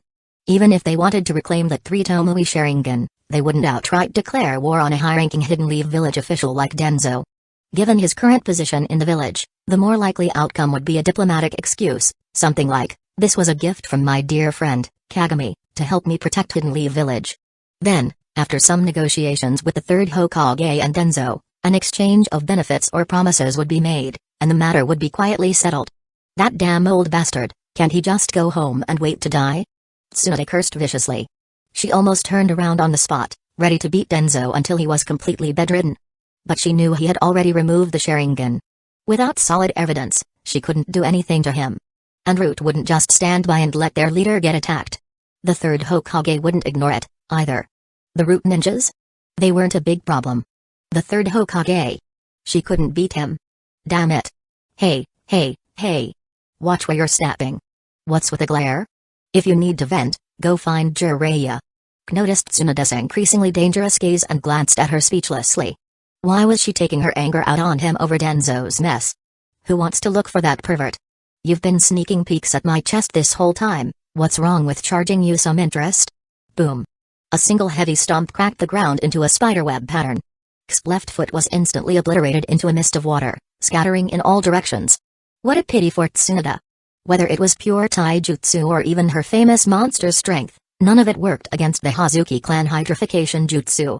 In the next second, as the rain poured down, K's left foot fully regenerated. In this kind of weather, unless someone unleashed a large-scale lightning jutsu, barely any ninjas could harm him while he was in his water state. When did I ever sneak a peek? Keep this up, and I'll sue you for slander. Denying it? What's there to deny? I looked openly. What's wrong with appreciating beautiful things? TCH. Save your sweet talk for Kushina. Trying to fool me? You're still too green. Tsunade unleashed a flurry of punches, sending water splashing everywhere. Didn't even bother dodging, letting the rain-like punches land on them, all while internally marveling at how incredible the Hazuki clan hydrification jutsu was. It was like being a Logia fruit user. Not only did it make him immune to physical attacks, but even his clothes could transform along with him. And who said sweet talk didn't work? Tsunade's anger was clearly much weaker than it had been with that first stop. Women. Phew, time to head home and eat. After venting her frustration, Tsunade turned on her heel and started walking toward the Yamanaka clan's territory. That's not your home. But after a moment's hesitation, he decided to just keep the complaint in his heart. Chapter 61, Despising, Understanding, Becoming quatched as Tsunade kicked off her high heels, walked barefoot to the fridge, grabbed a bottle of sake, and took small sips while urging his shadow clone to cook. He looked utterly doubtful about life. Was this really his home? Then why was she so naturally sitting at his dining table, bossing him around to make food? The shadow clone glanced at him, who was standing behind Tsunade, trying to figure out what had happened during the time the real body and Tsunade had spent together at Hidden Leaf Village Hospital. Otherwise, why would she suddenly act like Jiraiya's long-lost sibling? Yep, overly familiar. You handle this. The shadow clone decided not to waste time thinking and dispersed into a puff of chakra smoke. Lady Tsunade, what would you like to eat? Kurenai poked her head out of the kitchen. Through the thickest of rose-tinted idol filters, she only saw Tsunade as bold and righteous, truly worthy of the title of Hidden Leaf Village's greatest kunoichi. I'll have whatever Kushina is eating for lunch. Tsunade propped her chin with one hand while casually swirling the sake bottle in the other, throwing the problem straight at K. She didn't believe he'd make something terrible for Kushina to eat. Wait, are you paying for the meal with that attitude? K rolled his eyes in frustration. TCH, I'll bring you his water-style scroll later. Now hurry up and cook. Tsunade waved her hand dismissively, completely unfazed. Lady Tsunade, please wait a moment. K's expression changed in an instant. Under the bewildered gazes of Guy and Genma, he didn't hesitate for a second. He grabbed an apron and rushed into the kitchen. Tobirama, the man rumored to have signed a contract with the ocean itself. A master of water style, whose jutsu left even the best water users questioning their existence. Water style, water severing wave, heavenly weeping, water style, hard whirlpool water blade. Each one devastatingly powerful and insanely practical. Even though K had studied countless water-style jutsu in his years in the analysis team, could they even compare to the lifelong creations of Tobirama? Once he mastered Tobirama's techniques. By then, holding both the second Mizukage's and the second Hokage's legacies.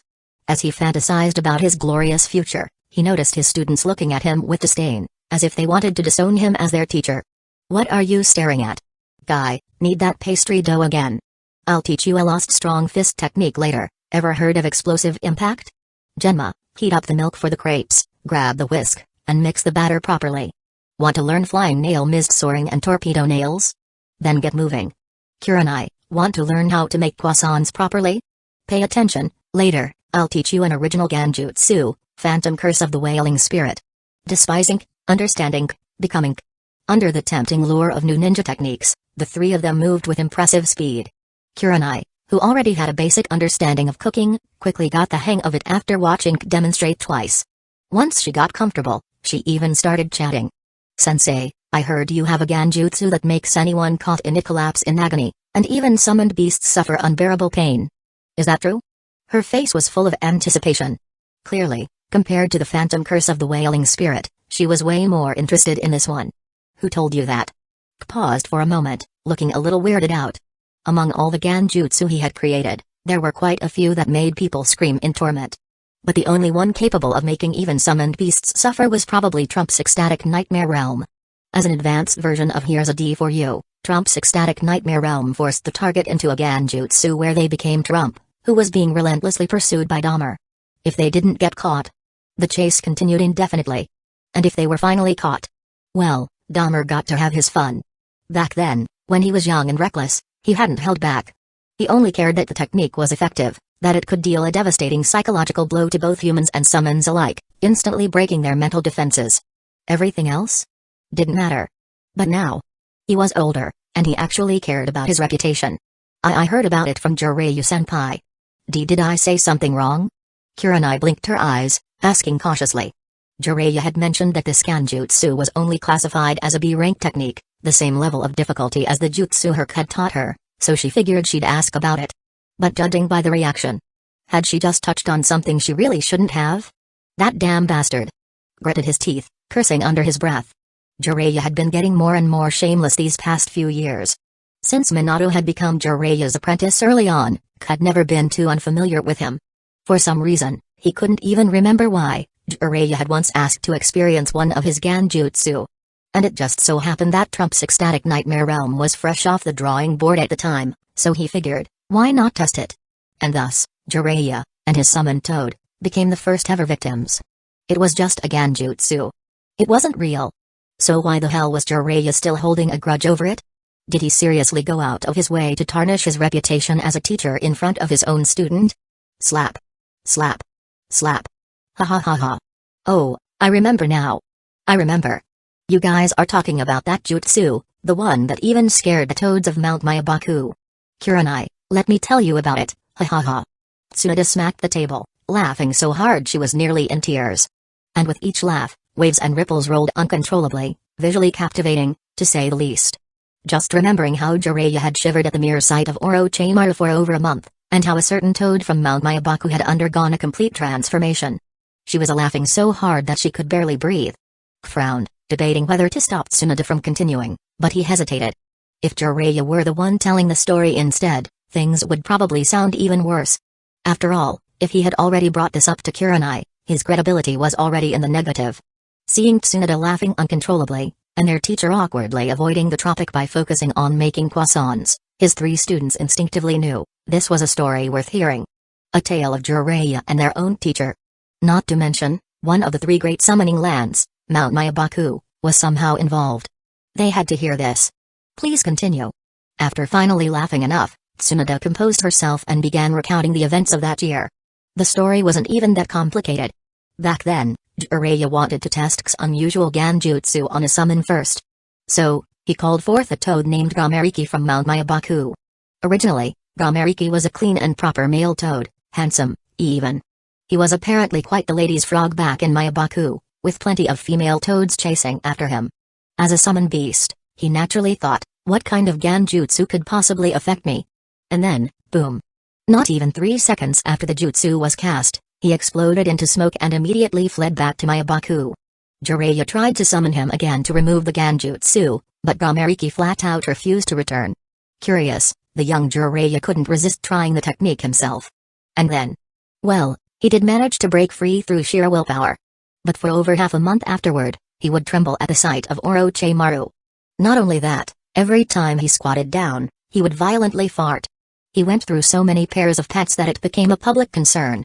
It wasn't until Hiruzen finally couldn't stand it anymore and ordered a specialized Ganjutsu therapist to help Jiraiya recover that the situation was brought under control. And as for Gameriki, a month later, when they saw him again, he had transformed completely. Fiery red lips, a seductive posture, and a pink bow tied on top of his head. And he, too, suffered the same post-Ganjutsu trauma as Jiraiya. Squat, fart. Squat, fart. And the worst part? He was a toad. As Tsunade told the story, she kept smacking the table while laughing uncontrollably. Guy looked down at his own tight-fitting bodysuit, suddenly feeling deeply unsettled. Genma, on the other hand, shuddered so hard that he almost dropped his senbon. This side effect is terrifying. Chapter 62, Pandora's Illusion Sensei. Kurenai's big eyes sparkled with anticipation. Although she didn't say anything, her expression explained everything. She wanted to learn this.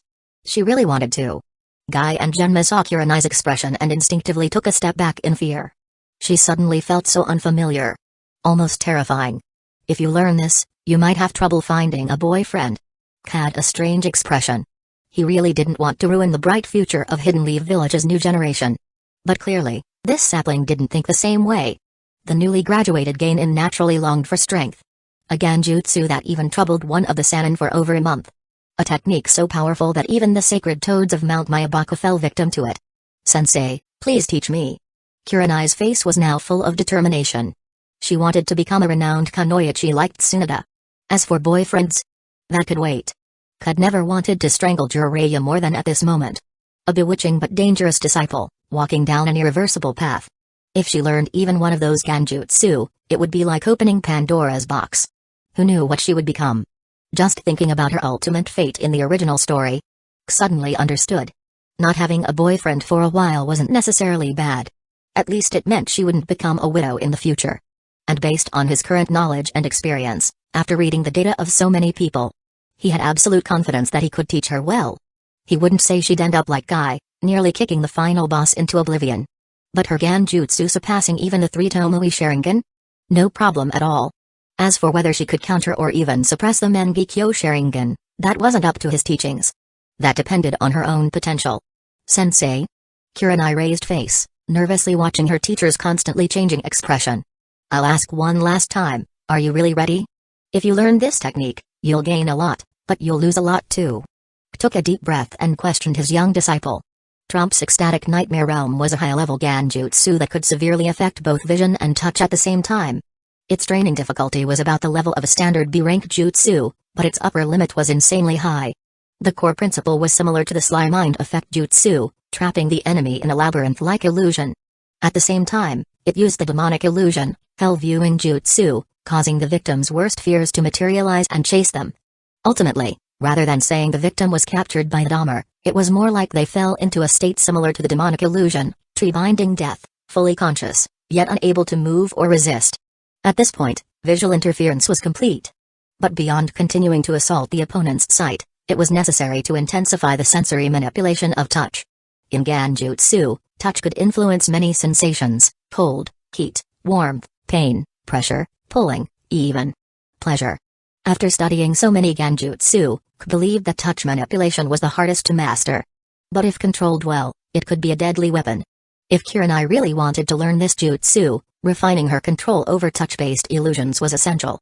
More importantly, before mastering this technique, she had to learn how to resist enemy Genjutsu.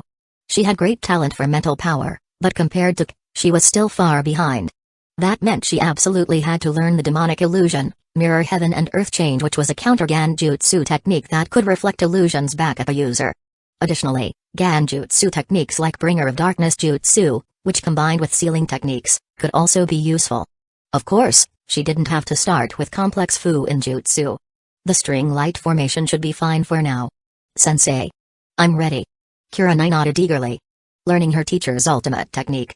Becoming a Genjutsu master was within reach. How could she not be excited? Sensei, is the strong fist really powerful?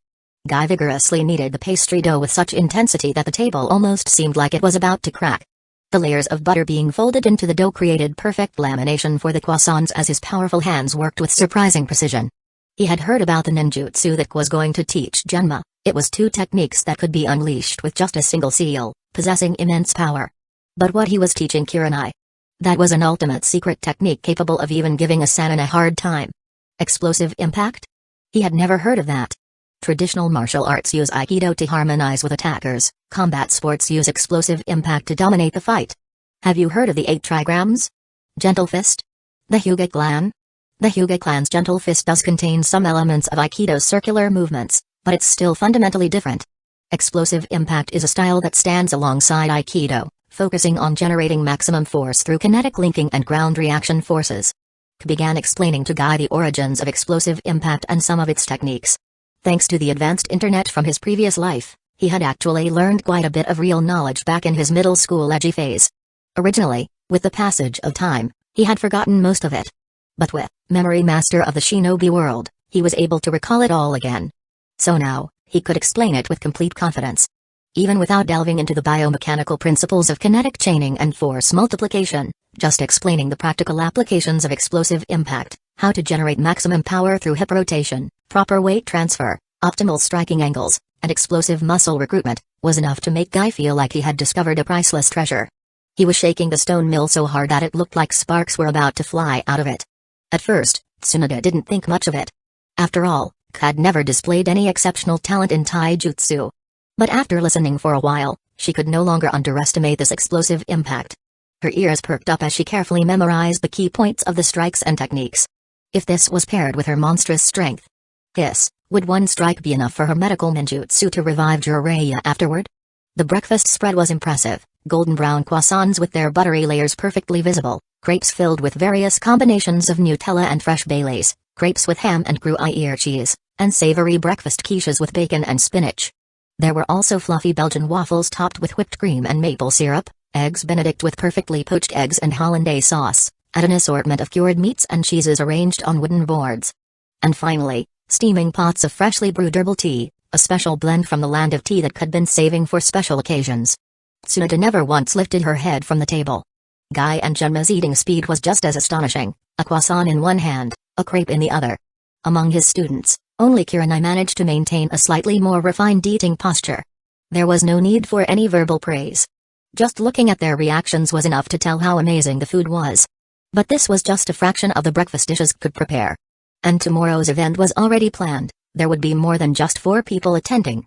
So, after lunch and an hour of rest, everyone got busy again. Kushina finally arrived home around 2 in the afternoon.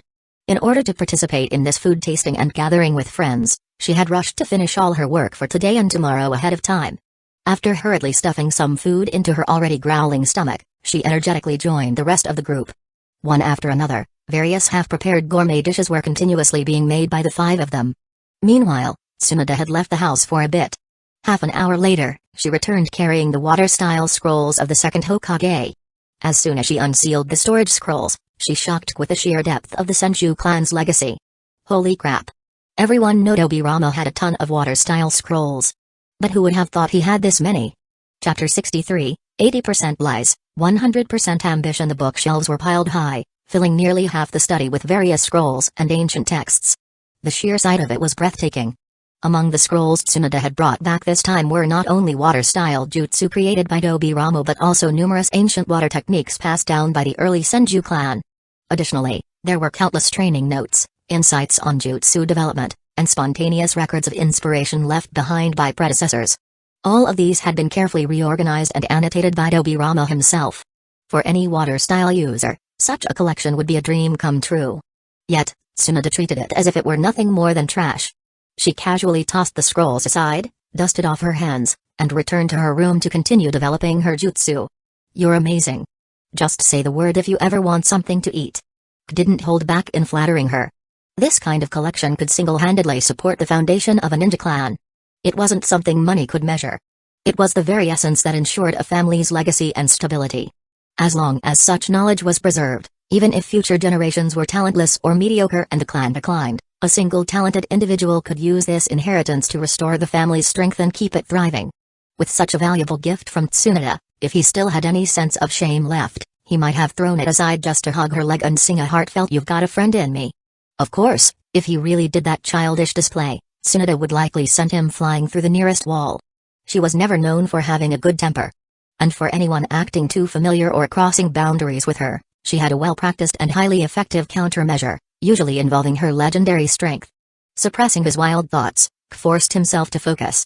With an overwhelming urge to bury himself in books, he dived headfirst into the study, immersing himself in absorbing the knowledge left by his predecessors. He had just completed a mission yesterday. Unless there was an emergency requiring his unique skills, he wouldn't be getting another assignment anytime soon. Given Hidden Leaf Village's current mission workload and the third Hokage's leadership style, it would probably take at least 10 days or half a month before he was sent out again. That gave him plenty of time to study and absorb all this invaluable experience and knowledge. By the way, Kushina, how's Kurama today? Recalling how he had pranked the Ninetales yesterday, nearly causing it to go berserk, he asked with slight concern. Don't worry, I soothed it properly today. It was laughing so much, gahaha. Kushina burst into laughter, her voice turning into a goose-like cackle. Still, it was clear that under her relentless efforts and various suppression techniques, Kurama had little room to cause trouble.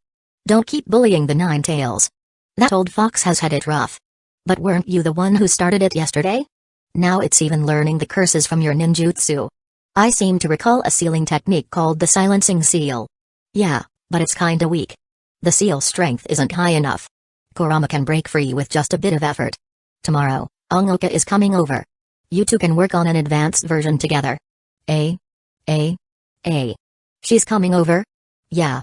She's undergoing reverse hypnosis interrogation in the Anbu today. After that, she probably won't have much to say. Ongoka is the best. And Kushina chatted away as they skillfully handled ingredients in perfect harmony. The three students stared at the scene in a daze.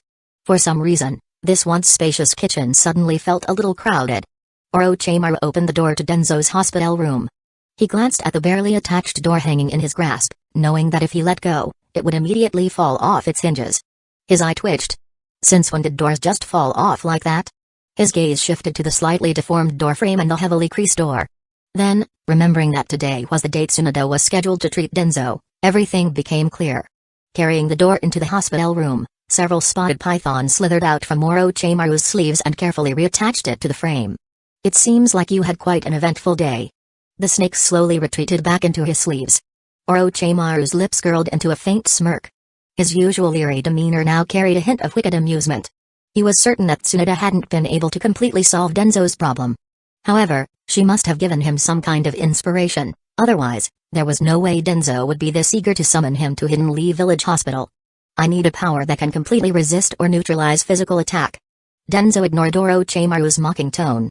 Right now, he only wanted to resolve his current predicament as soon as possible. Hiruzen was too indecisive, lacking the decisiveness and strength a Hokage should possess. With tensions rising in the shinobi world, if something were to happen to him, Hiruzen likely wouldn't be able to handle the situation. Body modifications. Bloodline limits. A glint flashed through Orochimaru's snake-like eyes, and he licked the corner of his mouth, instantly grasping Danzo's intent. What are the success rates for gaining magnet style, Shikatsu Myaku, and the Hazuki clan's bloodline limit? Danzo's sharp gaze locked onto Orochimaru's snake-like pupils, waiting for his response. Magnet style is uncertain, we don't have any experimental subjects with that ability. As for the Kaguya and the Hazuki clan, the success rate is currently around 30%. That's too low. I need more test subjects. And more bloodline samples. Orochimaru suppressed the excitement bubbling inside him, maintaining his usual cold and composed expression. He knew his experiments wouldn't be possible without Danzo's support. And this time, he had caught Danzo at the moment he needed him the most. Gaining Danzo's backing now would be unprecedented, this could push his dream one step closer to immortality. Such an intoxicating and desirable pursuit. My patience is running thin. As long as I get the test subjects, give me 1 month, at most. I'll raise the success rate to over 80%. You better follow through. Danzo tapped his index finger against the back of his left hand. His words were full of warning, but they didn't faze Orochimaru in the slightest. After all, he was lying. He truly didn't have enough data on magnet style, making it difficult to predict the likelihood of a success.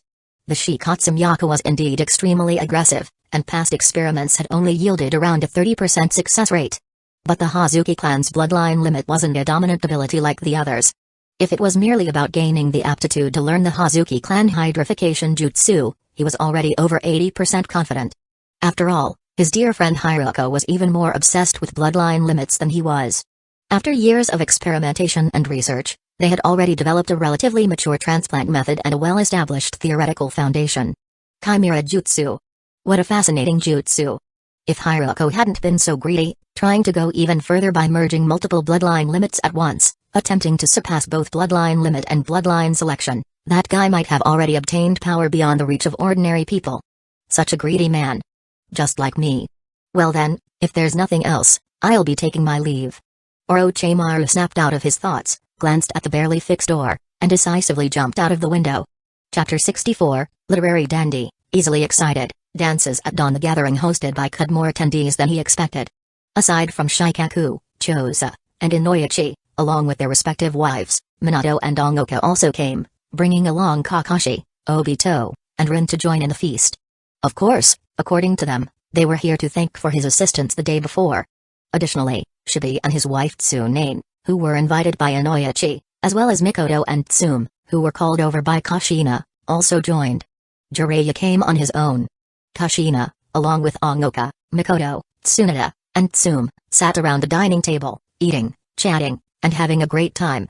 In the living room, the Inoshikacho trio and Shibi naturally sat together, engaged in casual conversation.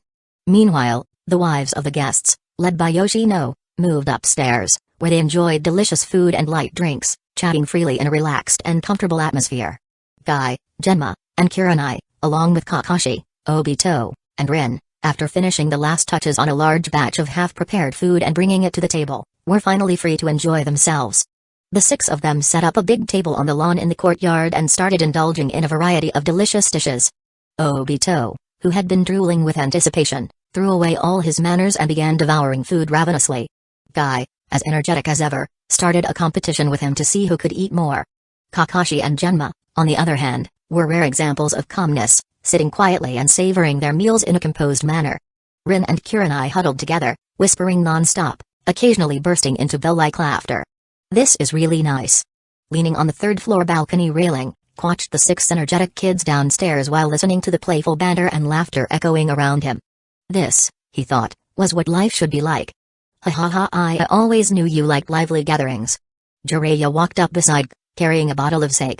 One hand rested on the railing, while the other lifted the bottle for a small sip. "Jiraiya-senpai, I suddenly remembered that I still haven't settled a certain score with you."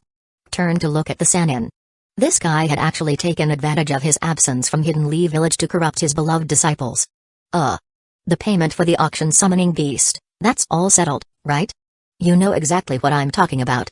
If you accompany me for 2 days of sparring, I'll let this slide. Can you first explain exactly what I did?" Jiraiya stiffened for a moment, then quickly feigned innocence.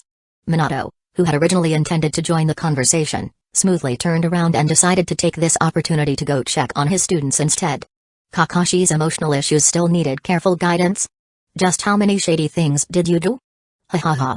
What do you mean?" Okay. I may have told your disciples about some of your glorious battle records. And what? Before returning to the village, I, got into a fight while using your face." "Using my face to fight? Are you sure you mean an actual fight? With who?" "Absolutely a real fight." The opponent was the village chief of Naruto village." "You. Jiraiya. You're such a bastard." Was so furious he almost ground his teeth to dust. He really wanted to strangle Jiraiya right now. Naruto village was quite well known in the shinobi world, not because their kunoichi were particularly powerful, but because it was essentially an all-female village. As a matriarchal clan-based settlement, their method of continuing their lineage was to defeat strong male warriors and take them into the village as husbands. Basically, if they set their sights on a powerful individual, and that person lost, they would be carried off to the village to become a husband immediately. If the defeated still had some potential, they would keep challenging them until they finally won. And Jiraiya had used his face to fight the leader of Naruto village? This was no different from standing there and catching the ceremonial marriage ball, then running away. Who the hell did something like that? He was one of the Sannin. Could he stop lowering the bar for human decency? Ha ha ha. I won the fight, though. And they knew I was using transformation jutsu, so there's no problem at all. Jiraiya scratched his head and laughed awkwardly. When you're out gathering intelligence, it's always better to use a different identity, it makes movement much easier. His face was truly a powerful tool for gathering intelligence. It would be a waste not to make full use of it. Who could have expected that it would catch the attention of KO? 3 days of sparring. Had already made up his mind, during their training, he was going to beat Jiraiya to a pulp. It wasn't out of anger. He simply felt that cleansing the shinobi world's environment was his duty. No problem. As long as you don't use those illusion techniques you always rely on, I'm totally fine with it. This time, I won't use Ganjutsu. Well, maybe not entirely. I still think that Ganjutsu you call Paradise has great tactical value. Had to admit, he had underestimated Jiraiya's shamelessness. Demonic illusion, Paradise was originally something he created as a prank, purely for entertainment. It worked by stimulating the target's most basic physical desires with Ganjutsu. How should he put it? Against normal kunoichi, this Ganjutsu usually just made them blush and had little practical use. But against a pervert like Jiraiya, dared to use it, and Jiraiya dared to enjoy it, so much so that he absolutely refused to dispel the Ganjutsu on his own. Even if his nose bled uncontrollably to the point of needing emergency treatment at Hidden Leaf Village Hospital. Even if, after waking up, his pants swayed an extra few ounces. When it came to being a hopeless lecher, he was convinced that no one in the entire shinobi world could surpass Jiraiya. Name, Jiraiya. Career, ninja. Traits, prophet of destiny, purple. One of the Sannin, purple. Summoner, purple. Hero of the shinobi world, blue. Literary dandy, white. Easily excited, white. Dances at dawn, white. Was Jiraiya strong? Yes, absolutely. Prophet of Destiny, not only greatly enhanced his teaching ability, but it also boosted his mastery of 6 chakra nature transformations: water, fire, earth, wind, yin, and yang, along with his proficiency in secret techniques and sealing jutsu. It even granted him the protection of destiny, meaning as long as his disciple hadn't fully matured, he could recklessly do as he pleased. One of the Sannin boosted his overall combat power while instilling fear in his enemies and increasing his prestige among allies. Summoner massively improved his synergy with summoning beasts, reduced the chakra cost of summoning-related jutsu, and unlocked the full potential of his summoned creatures. Hero of the Shinobi world, enhanced his charisma, mental fortitude, and personal beliefs, while also improving his resistance to Genjutsu and his influence over others. On paper, with these traits alone, Jiraiya was undoubtedly a formidable ninja with great personal charm. But then there were those 3 white traits. White traits were a mixed bag, half beneficial, half troublesome. They might not boost his power significantly, but their drawbacks were an absolute nightmare. For instance, literary dandy greatly improved his writing skills, allowing him to become a famous author in the shinobi world. But everything he wrote had to be risque to sell well.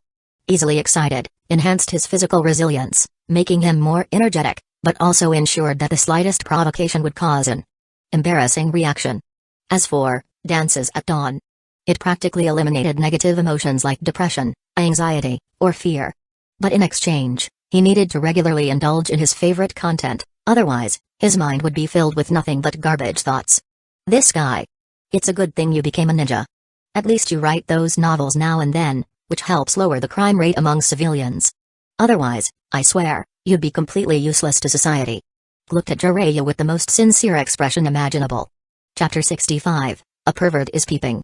The perfect wake-up call. What was meant to be just a gathering to prepare for opening a shop and sample various breakfast items ended up becoming a wild celebration for a group of young ninjas.